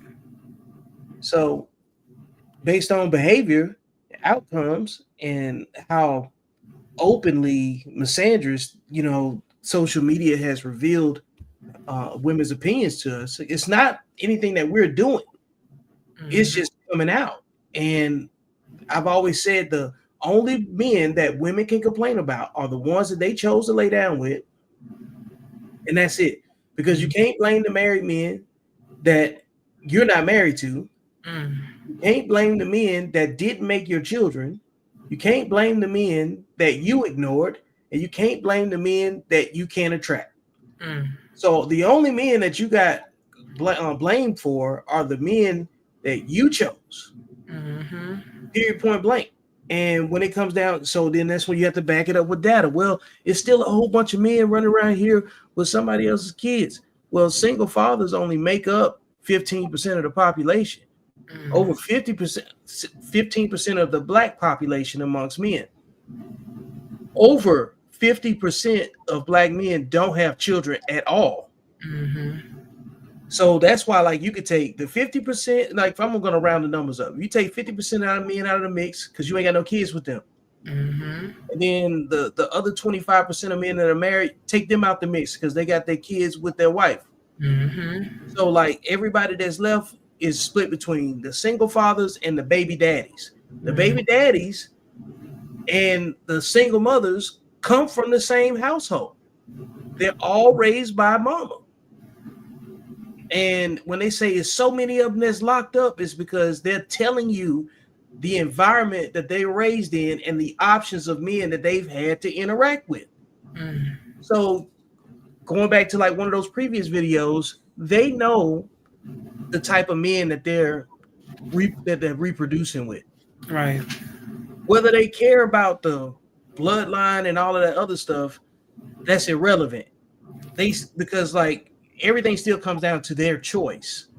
You know, if you pull up at the gas station, ain't nobody else coming to put the gas in your car. So that's what they're doing. Right. You know, you letting people pull up and pump and go. And you chose somebody that didn't even have no place to live in the first place. Facts. That already had a plan to, do whatever they were going to do before they ended up back inside, if that's the case. So if your complaints about the availability or options in men that are out here, that's your fault. What you attract is your responsibility. What you connect with is solely on you. Ain't nobody screening your sexual professionals for you. That's your job. And if you raised by promiscuous parents and you are competing with a mother that was promiscuous, that had you as a teen mother, and then you wondering why you're a teen mother, you wonder why your kid's a teen mother, you wonder why your son is in the street, because a lot of these kids get put out at age 12 when they start recognizing their mama's BS. They already outside, and next thing you know, they rapping about it. Facts. Because it's plenty. Because like with me being 46, there's plenty of music that I remember listening to, and it sounded like a movie to me, but it was somebody else's life. Right. It was only entertainment. But for somebody else that lived that same life and can relate to it, it's guidance. That's the truth. So you got to be really careful. Like what T.I. had a song with Usher, "My Life, Your Entertainment," and it's the truth, because some people do not have the ability to process or distinguish what's right and what's wrong the same way as someone that's in a resourced parent, in a resourced household with accountable parents. That's why I broke it down between sexually disciplined household versus sexually undisciplined household. Your parents are going to tell you, if they're actively involved in what you're doing, of course, that this is dangerous to consume, and here's why.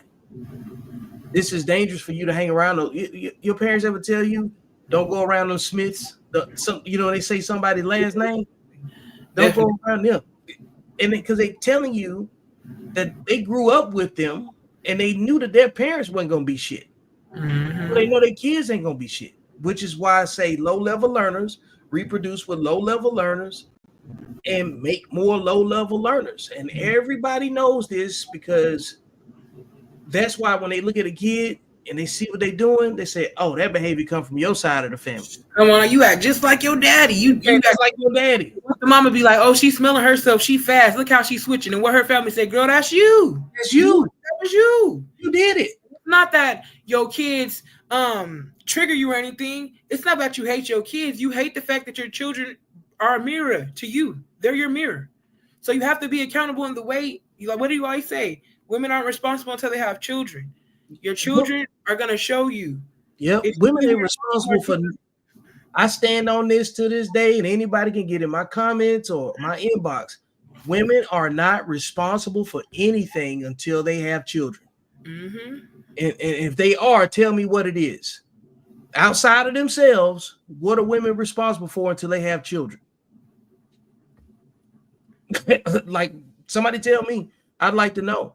And on the flip side of that, men don't become men until they have responsibility for stuff that has nothing to do with kids. That's the thing that demonstrates a man being capable of. He should be worthy of being reproduced with, right, if he's capable of handling multiple things. Because everybody can multitask for a different set of reasons. The skills that a woman has that manages a household, depends on how she's raised or whatever, are something that adds value and enhances and makes things more efficient for the right man. Instead of saying what we bring to the table, we need to say, this is what I take off your plate. Ooh, I like that. Way different, because like that's me instantly saying I respect you. Right. I know you can do everything that I can do. But there's things that you do that you don't want to do, and you shouldn't have to do if you got the right person. So what can I take off of your plate? And women need to show up saying, what can I take off of y'all plate? As far as the men are concerned, because the reality is economics changes relationships, and you're seeing these women either lying all over the place. There's a male loneliness epidemic, but women are crying about not getting any men coming to these dating events. So which one is it? You know, you could do it by yourself, but then you say his daddy don't want nothing to do with. No, he don't want nothing to do with you. Thank you. He don't want nothing to do with you, and because the split is too large on social media for women that are having the right conversation, saying we need to do better as, you know what I'm saying, as a gender, Right. versus the ones that saying leave all these men alone. You know, the ones that saying leave all these men alone can't even. People that complain fall into they got two things in common. They can't afford what they want, and they don't qualify for what they say that what their standard is. They don't even qualify for their own standard. Right. Because people that can get what they want, you know what they don't do? They don't complain. They go get it.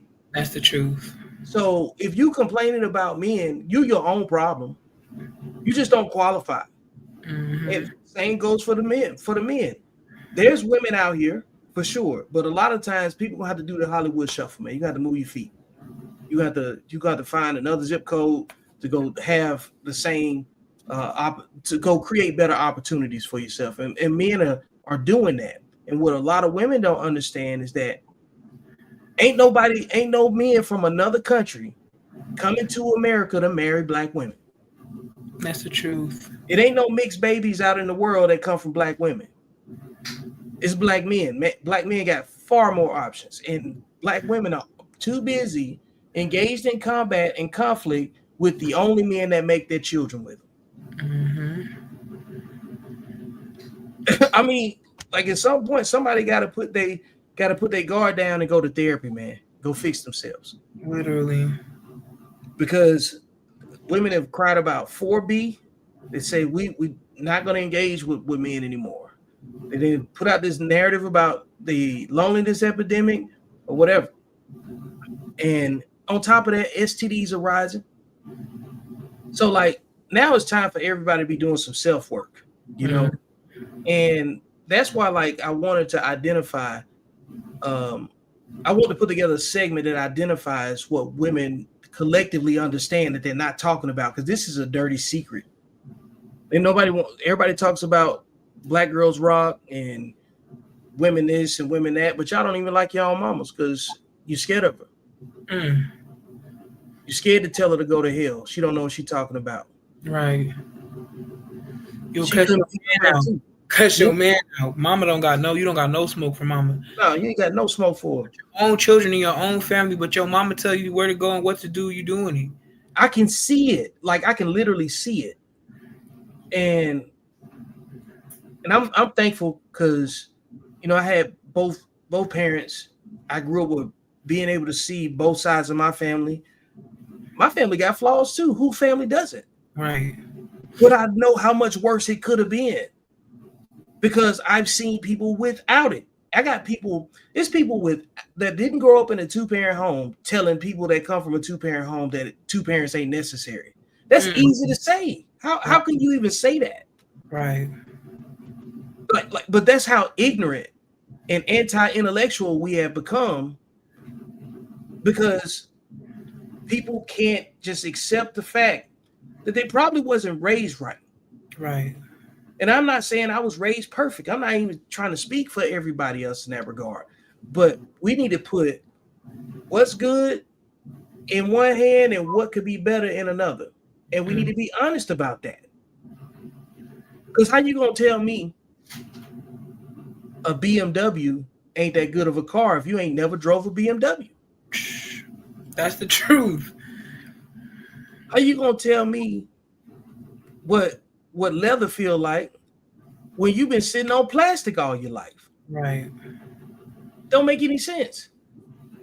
So we got to really, really take a hard look at this, because there's just no way that we have the same dialect, communication, and understanding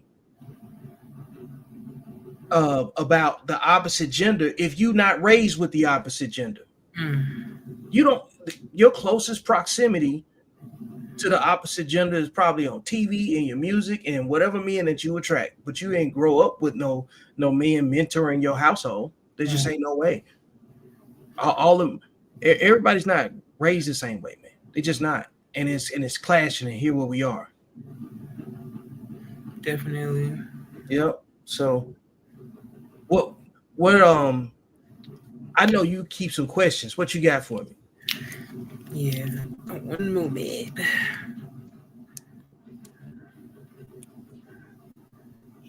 It's a real good segment, man. This was the idea of it was great. I can't wait to see what we do on the second show.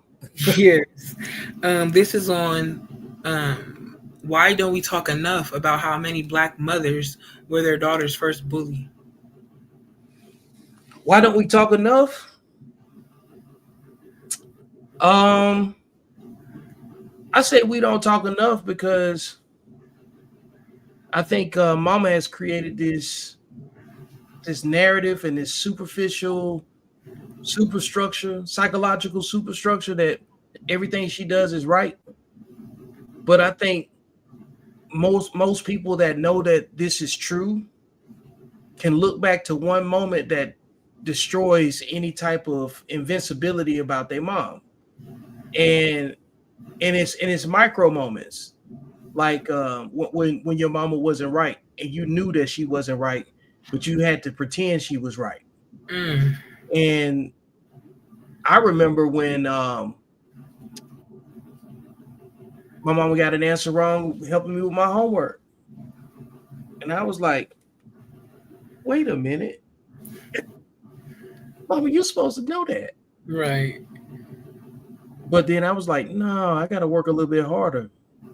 But for some people, it's like that. Some of it comes in like, you put on this jacket because you're going to go outside and catch a cold. But the temperature don't give you a cold. The germs give you the cold. Right. How does growing up with an emotionally unstable or aggressive mother impact a woman's ability to form healthy relationships with other black women? You know what? The question is the answer. True. Just listening to it is like, yeah. I mean, if you model dysfunction if a mother models dysfunctional communication for her daughter, multiply that times 5, right?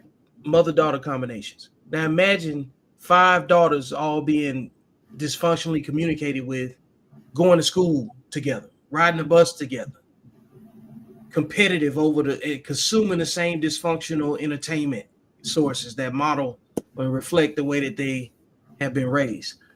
Then you just can't get functional thinking and communication out of that. That goes back to the low-level learner, being raised by low-level learners and reproducing with more low-level learners right there.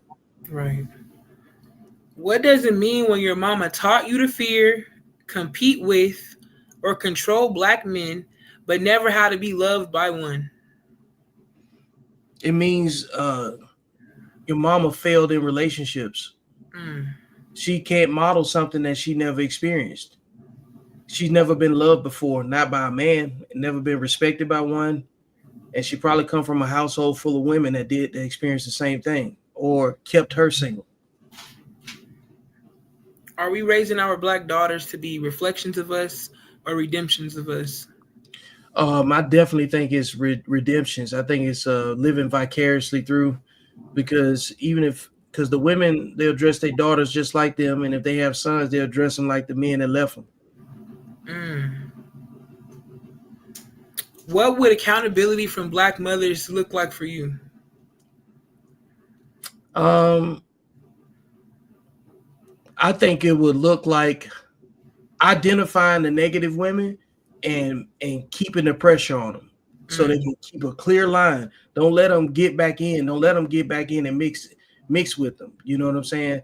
It's like what Malcolm would say about the liberal being a wolf, in sheep's clothing. Like, it's pretending to be your friend to get close enough to eat you. And I think that accountability would look like women got to stop hanging next to hoes. Y'all know these women's character. Y'all know that friend y'all got that's a hoe, and you really need to just, the accountability don't need to be you need to tell her to stop. You just need to distance yourself from, because you can't correct nobody else's behavior. They have to correct themselves because they don't see what they're doing is wrong because they're being fulfilled. Right. How do we hold space for the truth without shaming, but without silencing either? In a Tyler Perry movie, they just ain't no room for it, man. Like, hey, if you're doing something wrong and I can't tell you doing something wrong, then you a virus. Right. And shame is part of learning because there's a reason why you lie.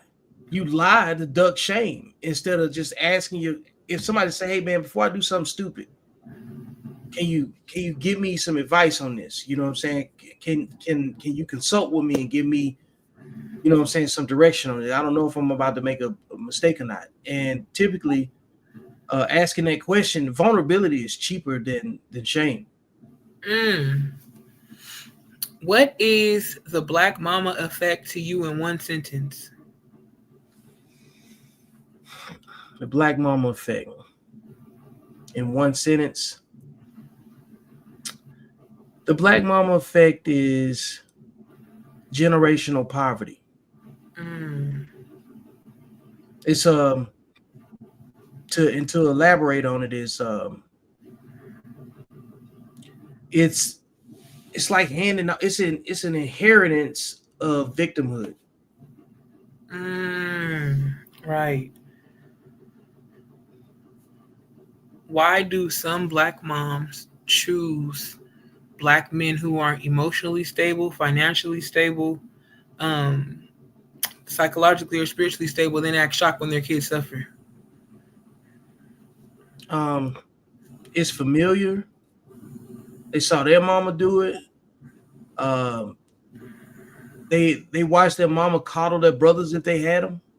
And then it hits a little bit different too if their mama was a side chick. That's a whole nother dynamic of how they see the opposite sex, you know. So if your mama was a side chick and she was only good enough for, you know, sexual action, and she had to maintain a bunch of boyfriends and stuff like that, the respect for men is going to be modeled completely different from the boy's perspective to the, you know, like the son and the daughter perspective. Like, how do they see that woman, you know? A strong Black woman energy sometimes just suppress rage in the Black household, and how does that affect the Black children? Suppress rage, yes.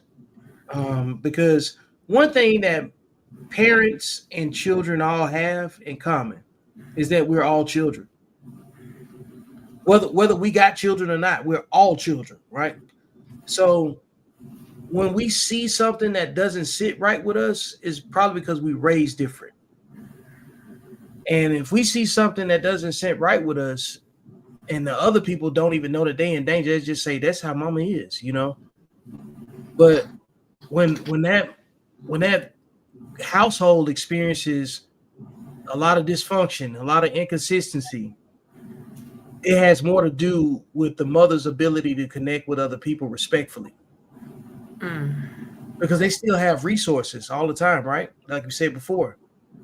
So even if you don't manage to reach the best situation, you still got resources. So like if your kids are doing bad, it's really on your attitude. Character. Why do so many Black mothers in our community weaponize their children against the father, even when he's trying to be involved? Because they still resent their dads. And that has more to do with the relationship between, you know, their father and their mother. So it's easy to repeat that process because they already saw that model. They don't know how to trust a man. If anybody's watching this broadcast right now, is there a couple of things you could give them to make them like understand how if they were emotionally manipulated by their Black mama growing up? Yeah, if you've already tried to have a conversation with your mom about how you feel, and it didn't work, go no contact for a second and wait for her to reach out when you go dark, And then if you try to have a conversation again and she doesn't want to, I would encourage you to say, hey, the next time we talk, it needs to be on my terms, and I want to go to therapy when we do it. You need a third party. Right. Force the issue. If they really care about their connection with you, they'll do the work. Because you had to do the work to rationalize your situation from the way that you was raised. So she got to do the same thing because she ain't healed from her childhood either. And can we forgive our mothers while still holding them accountable? Yeah, absolutely. Like even in the Bible, it say what honor thy mother, thy father, so that their days may be long. But the second part that they always leave out is that parents do not provoke your children to anger. They never want to say that part. They don't want to say that part, So that's a tool, like stop letting your parents manipulate you. Stop letting your mama specifically in this particular episode manipulate you. Stop it. Because for men and women, it's hurting your relationship attraction template. You keep wondering why you pick the same people over and over again, and now you're repeating the patterns that you was raised with. It's because of your mother and your father. But like your mother picked your father. Because it shows you how much power the woman's influence actually has over a man that's really in the trenches for her. And at some point when he experiences whatever level of disrespect and he decides that he's going to get out or limit how he's going to parent, you ain't got no other way to look at it other than just that's the way that she was functioning. You know what I'm saying? Because, hey, if she chose a man that already had kids all over the place, then that was her choice. She picked him. And just like on the same side, you could be mad at your dad for picking your mom too. You know what I'm saying? Because he picked her. But one thing I like to say is that I don't like the phrase society, because if you talk about this stuff and then a woman's rebuttal, if you're listening, they'll say something like this right here. Well, that's just how society is and blah, blah, blah. Nope. Society is made up of what? People, right? Yes. Okay. Who controls society based on gender? Who would you give control to? The men. Who would you give influence? Who would you give? Women have the most influence, right? 100% the women, definitely. Okay. Well, you tout about being the most educated, homeowners, businesses, boss babes, single motherhood, all of the things that women glorify. Well, you can't take credit. Well, you take credit for all of that and you take the blame too that comes with it. Because women have reprogrammed society to glorify women. So on the influence side, so it's really your fault. You minimized the man. And you said your baby daddy was trash. And you blame the men that ghosted you, but you don't even see why they ghosted you. And then you champion the idea of dating outside your race when really the men that you would date outside your race are happening. And Black women only marry out at a single digit percentage. And it's gotten to the point now, Black women only respect the men that wear dresses, not the men that make their babies. So all of this is based on influence and entertainment and very shallow surface level stuff that's supposed to make up this amount of your life, and you're letting it be the filter of how you make your choices. Right. That's the truth. What else you got? Because you over there running them off. Because we're already over the 2 hours, so it's up to you. I got one more. Do Black mothers take enough responsibility for how they emotionally set up their Black children to fail in relationships? No. And I'll tell you why. Because they don't know. They don't know that part. They don't, man. Like, they don't understand the dominant influence and the psychological imprint that they put on their kids' the psychological input they put on the kid's mind for how people should talk to them or how they should be treated. They teach them what to expect. They don't teach them how to treat other people. Right. In order, name something where you give nothing and you get everything back. So yeah, come on. Mm-hmm. So in life, you should be taught how to give to others. Right. You should be taught how to, and by give, not gifts, but like character affirmation, in my opinion. If you talking to someone and you only like them because they got the best shoes, then you're gonna have a catastrophic situation with this person at some point. They're gonna talk behind your back. They're gonna act like you're a groupie and a flunky. But if you deal with people who you share like-minded activities with, something that you can forge teamwork and bonds with, your outcomes in life are going to be different with people. And I think one way to address it, because since you asked the question, men's language is rooted in participation. That's why, like, if you watch when boys play organized sports, they talk. They know who the fastest is. They know who the strongest is, the biggest, you name it, because there's a level of hierarchy in that depending on what the circumstances are. But with the girls at play, everybody's a winner. Nobody's a loser. And you can be as offensive as you want and be offended by everything all together. And then somebody's supposed to make it better. Well, that does you a significant disservice on the front part of your adult life, because from 18 to 25, you get handed everything. And then girls start getting all types of crazy attention, a wide variety of attention for a long period of time from the age of 13, probably all the way to they 30, gratification, instant gratification everywhere. Everybody's jumping and moving and doing whatever they want them to do at any emotional whim. Right. And what the irony of it is they're manipulating themselves, because eventually when a guy says, I don't have to do that, go get that sucker to do it, or I could go and in the last few years, how many times have you seen that same social media comment that says women say, get somebody else to do it. Right. Ain't nobody gonna do it but a trick, and he just gonna pay for it and keep moving on and keep your body count up. Right. Yeah, so the range of how they communicate and how it sets them up, sets their kids up for failure. They're gonna go out there and go get the same guy.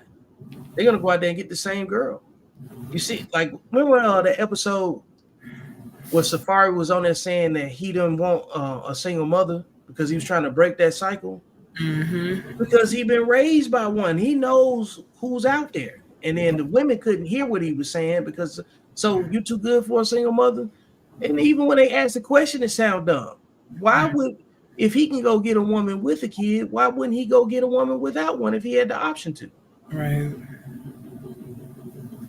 Definitely. Yep. I think what would you say to a mom, like she's raising children right now? She identifies, she can identify with where her pain is coming from.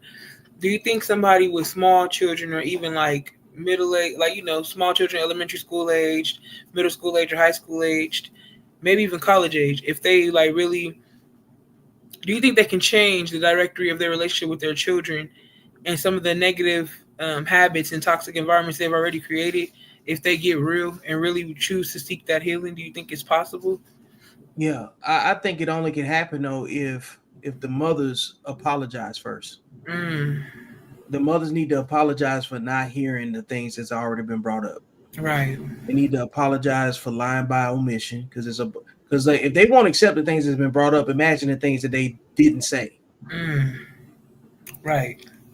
I think it has to begin with demonstrated leadership and ownership and accountability from the mothers to say, what they could have done better, why they chose poorly. They need to be honest about their relationship with their mothers too, because every beef in the family starts with the women. Right. Woo! Hold up. Because that's facts. Yeah. Every beef in every family starts with the women. Let me shoot my gun for that. They will hold it for. They'll die with it. Die with it.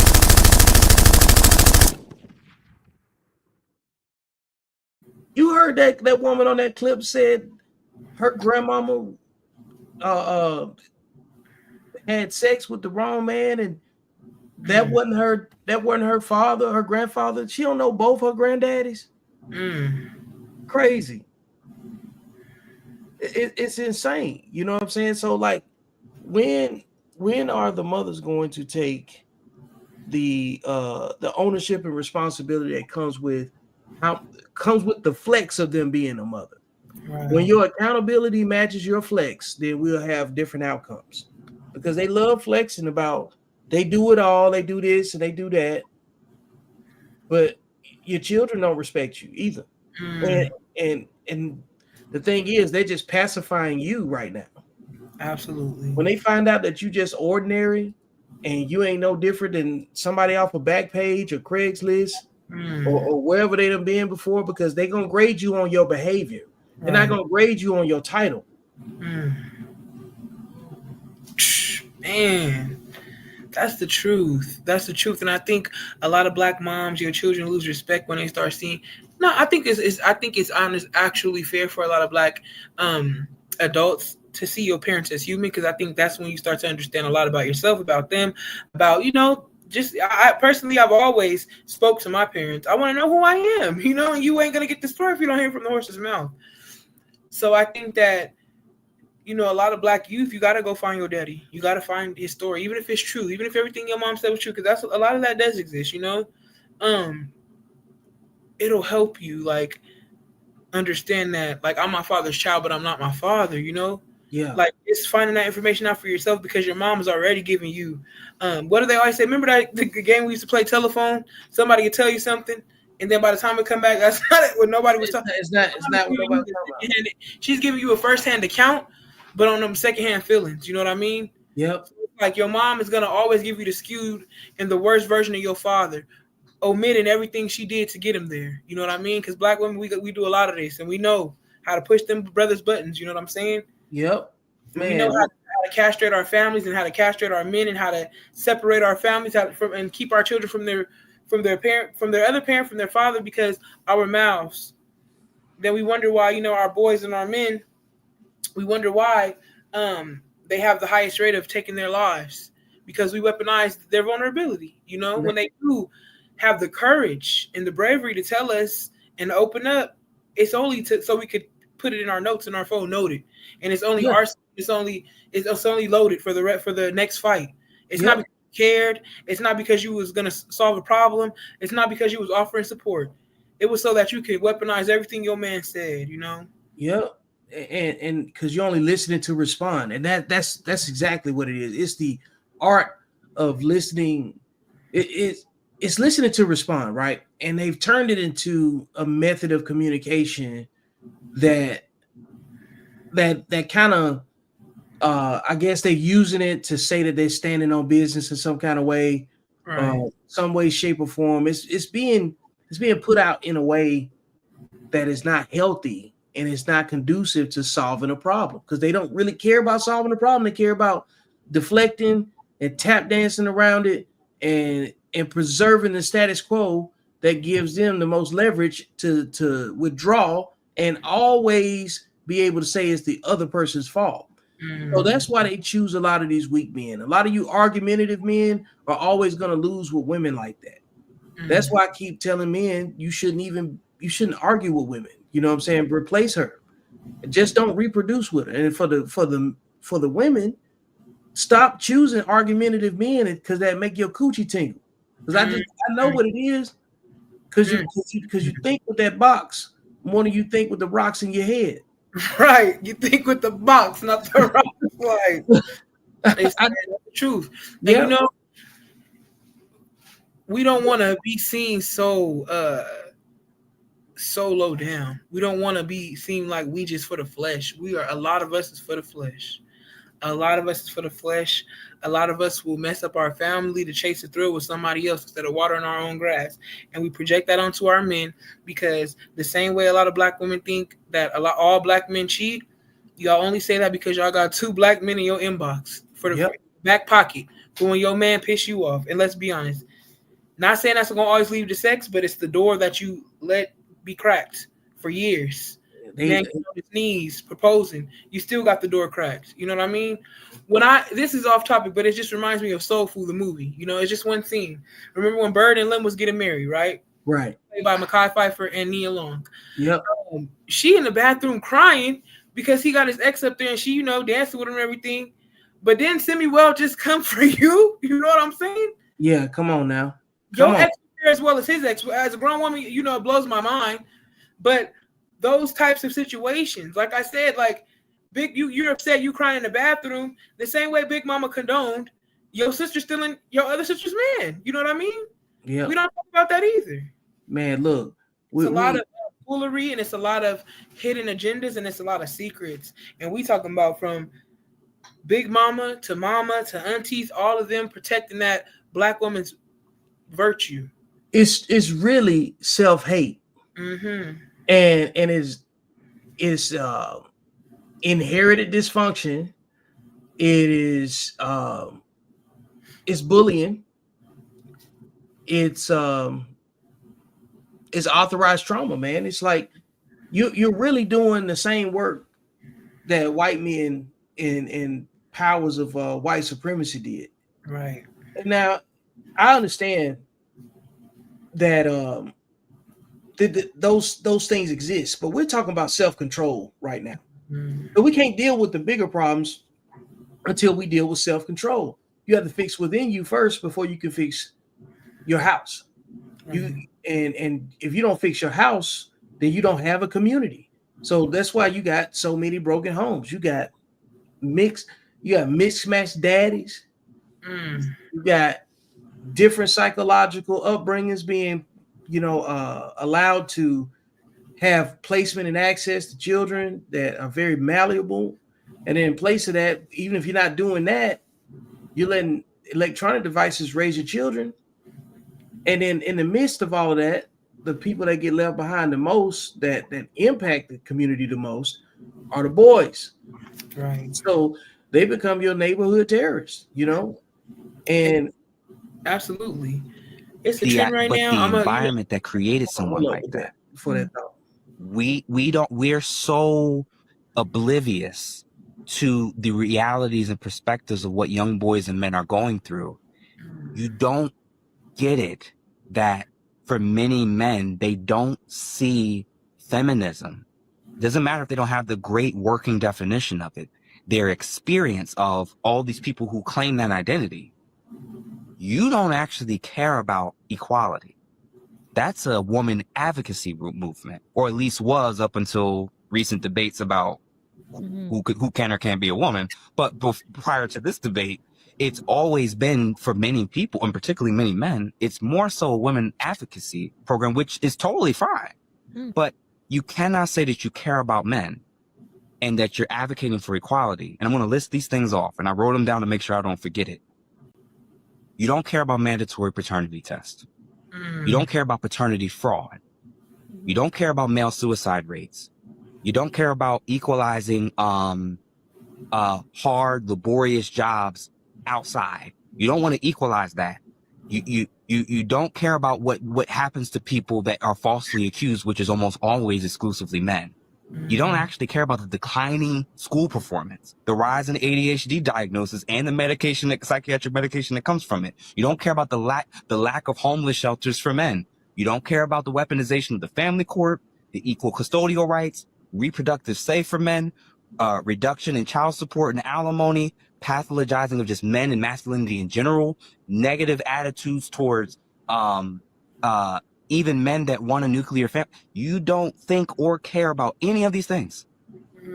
And I'm not even saying it's just the feminists that don't care about it. Nobody I'm does. saying most people who don't do what I do don't care about this at all. And you're creating, and we talked about this 80-20 rule. What's happening to the 80%? You don't care.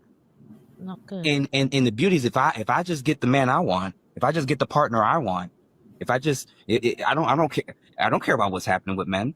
Let's bring the attention back to women. That's what the detective did in that show. Right. And that is what society in Western cultures is unfortunately like.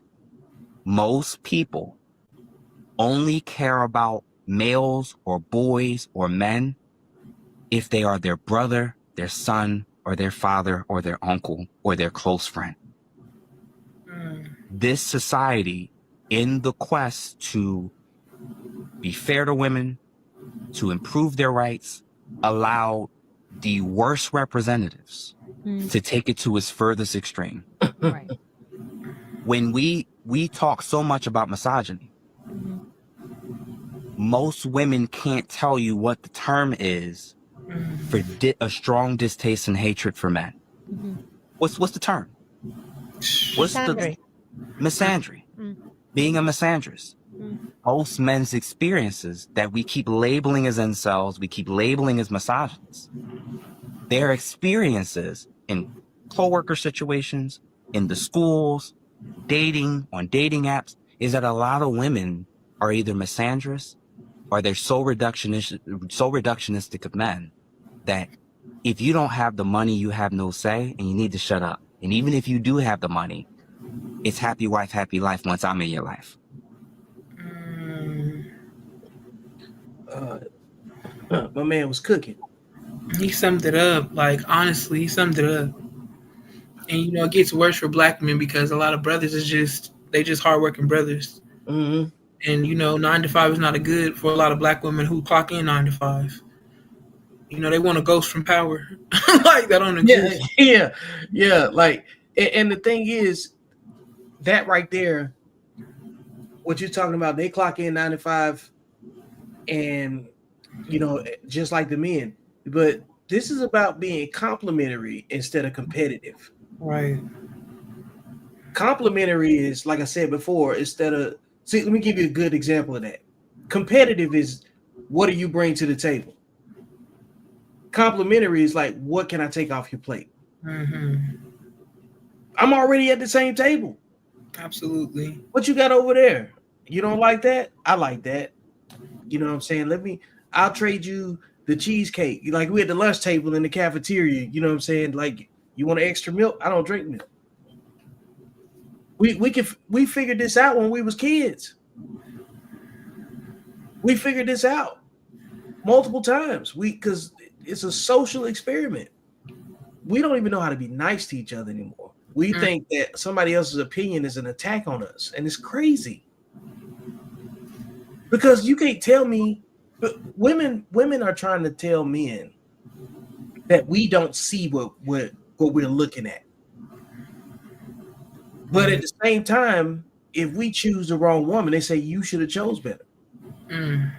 Now, when we see what we're looking at, men are more likely to accept, hey, I'm choosing based off my environment, my zip code, and all of that when it comes down to relationships as it pertains to women. But women are only living in the reality that's in their heads. It is not matching up outside, and that's why they're miserable. You know what I'm saying? Because if you deal with what's really in front of you and what's around you, your perception of things is different. And the things that you attract, they reflect the way you behave. They reflect what you accept. Because if you can get promoted at a job in an environment with a bunch of people that you don't like, or that you know don't like you, but you do what it takes to still get promoted. You keep your head down.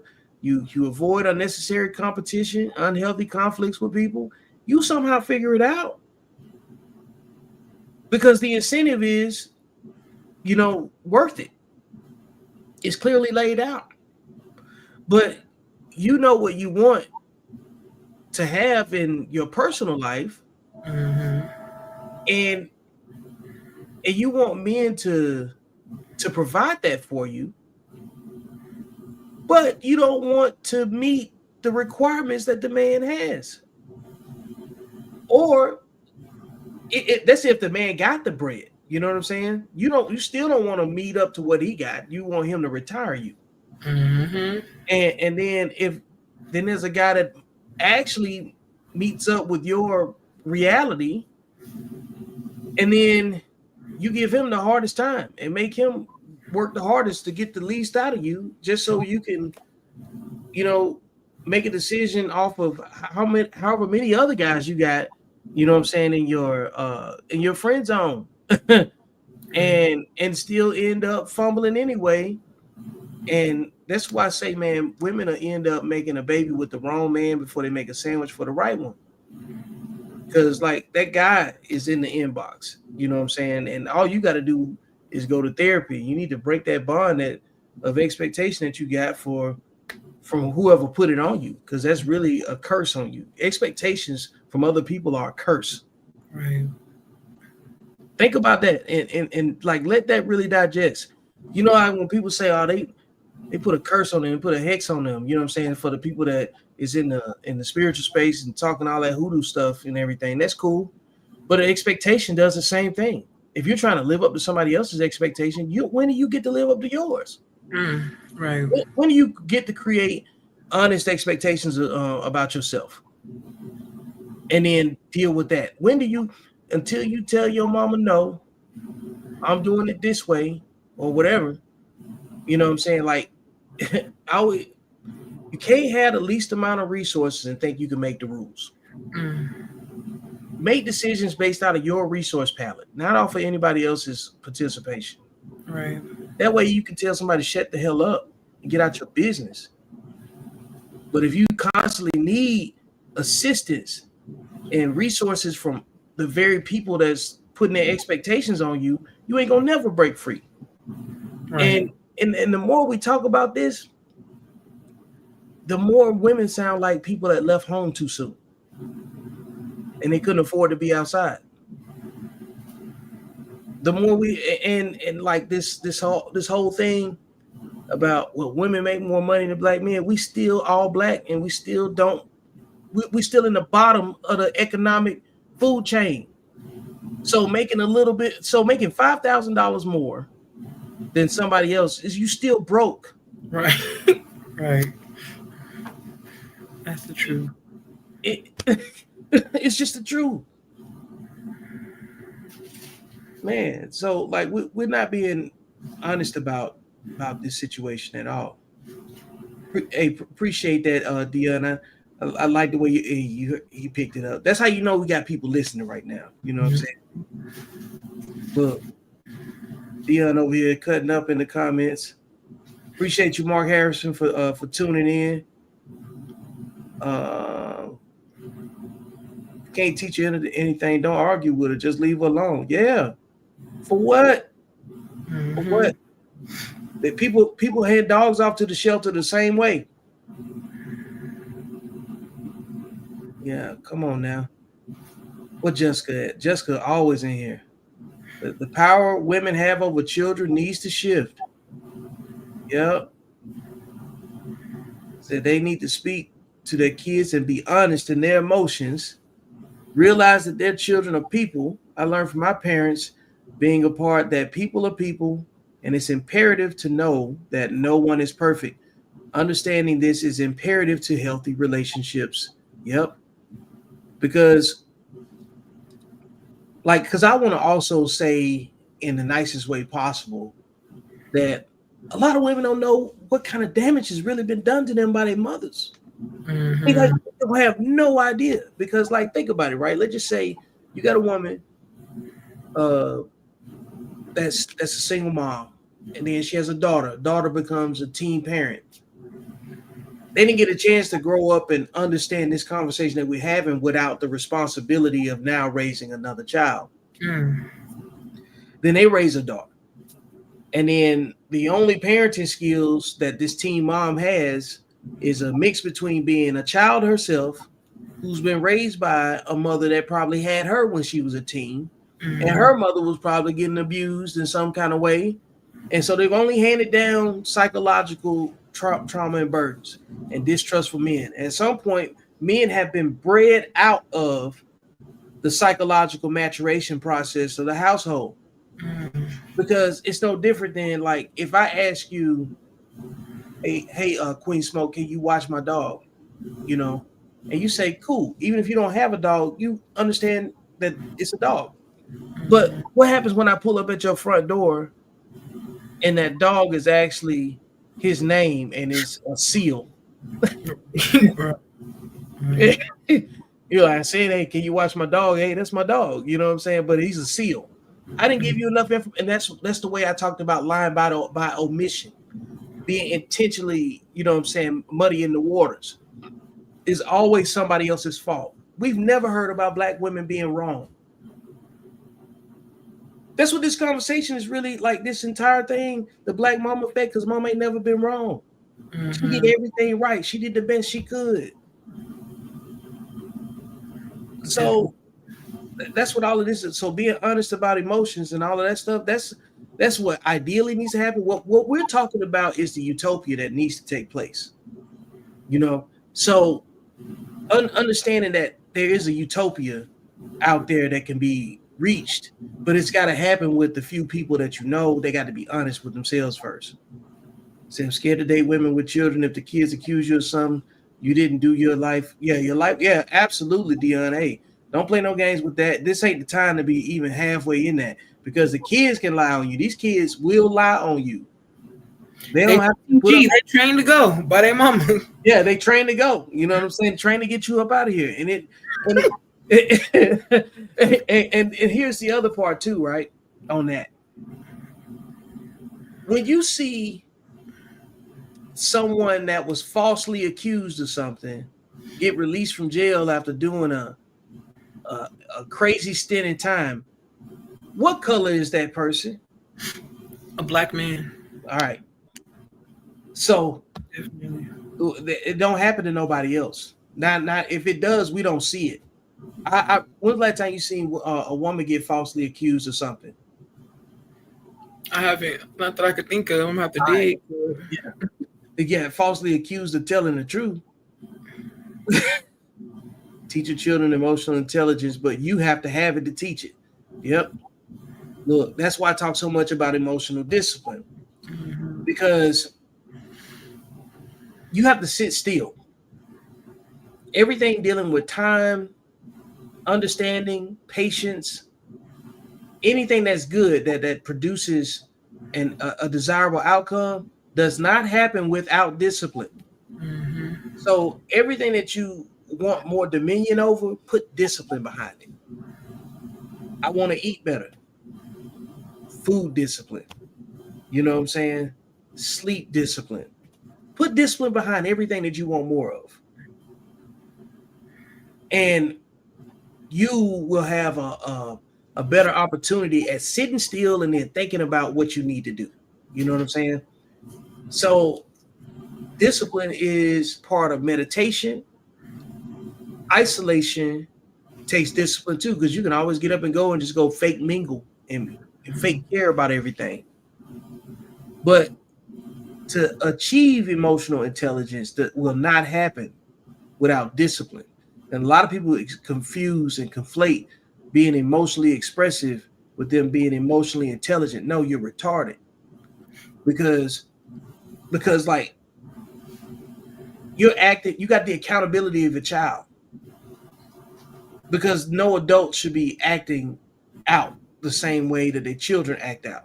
If it's something that you would cuss your kid out for, then why are you doing it? Facts. So come on, man. Going back to training. You said training before. It takes training to achieve emotional intelligence. To be able to read in the room is emotional intelligence. But yeah, and I don't care who don't like what I said either. You know, I really don't. It's still the truth. You just don't like to stop tone policing too. That's one thing that a lot of y'all do is tone police. You go to work, you don't tell the person to talk to you better. You might, but you know it'll put you on a radar too in the HR, and then most of these contracts is at will, and they get you up out of there if they can't have their way based on their stature and their position. But then you tone police men. You tell black men to step up, but then you say step this way. You need to say this louder, but don't say it like that. Nah, shut up. Shut up. So, what we got going in? Jessica was firing up the comments. Single mothers are angry and bitter and treat their kids like they should also be angry and bitter, and it's not okay. You know, I look at it like this: relationship energy is not limited to romance. It's relationship energy is present in parental relationships, platonic relationships, business relationships, and romantic relationships. The tolerance that we have in each one of those is different, right? Women give their female friends passes that don't make sense at all. And especially when it comes to romance, right? They will be less receptive to guidance from a man that's telling them to do something a little bit different to get a better outcome. But they'll be more receptive to their mother's toxic energy that's telling them to do something that's self-destructive. Now, if that was flipped, they would tell her to get rid of that man. Definitely. But they'll be friends with a woman that they practice self-hate and self-destructive activities with. Even if that woman that's practicing those self-destructive behaviors is also putting her kids in danger. Because, like, if you ain't got no dominion over your body and you got kids, your kids are unprotected. They actually in more danger behind, you know what I'm saying, the way that you're moving and thinking. But they'll be friends with these women. You know? So relationship energy, when it comes down to like all of those, the toxic relationship with their mother, the toxic relationship that they create with the man that's trying to look out for them, but then they use that same toxic energy and become an apologist for the women in their lives. But somehow they manage to put all that shit in their pocket and sit on it when they go to work. Right. Absolutely.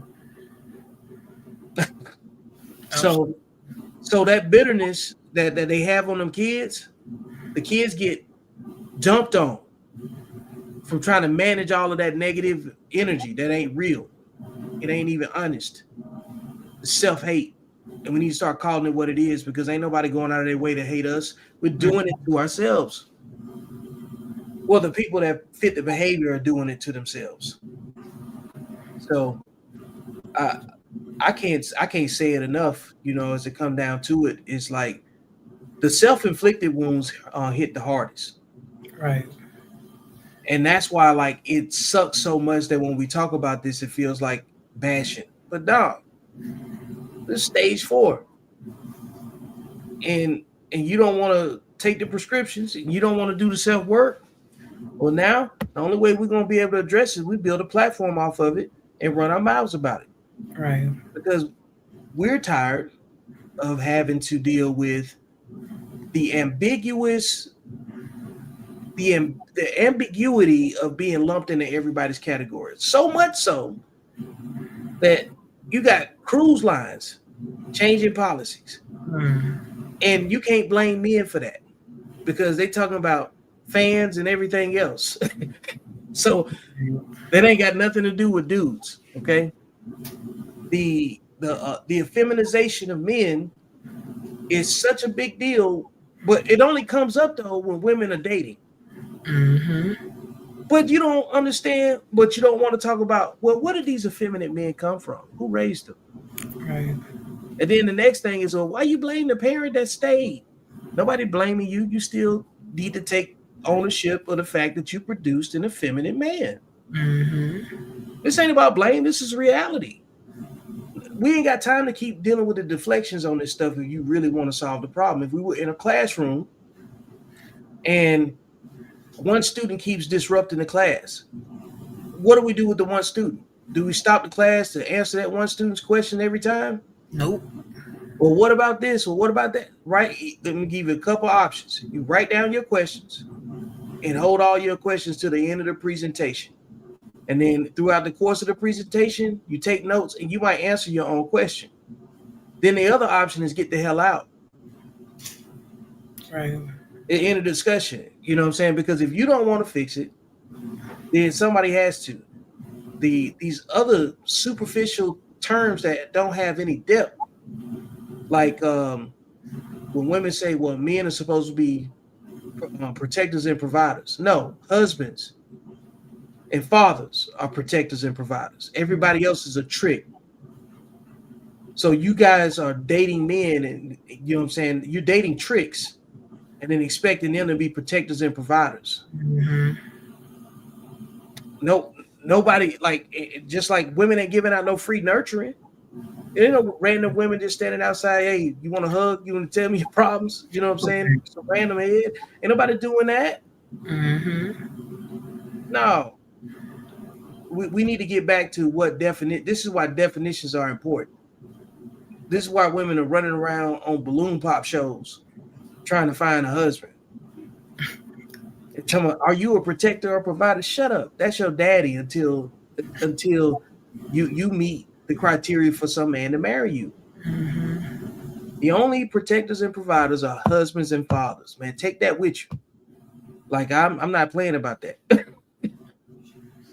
So you got anything else you want to knock out before we close the show out? Because man, shout out to the chat, man. Y'all been killing it, you know. More and more. I'm so proud of y'all, for real. Let's go with it. Yeah. Hey, I'm gonna drop my YouTube link over there because y'all need to go follow me and Queen Smoke on YouTube, and you know, show some love over there, and stay tuned to the next upcoming videos and stuff, because we're gonna do another live stream on Saturday.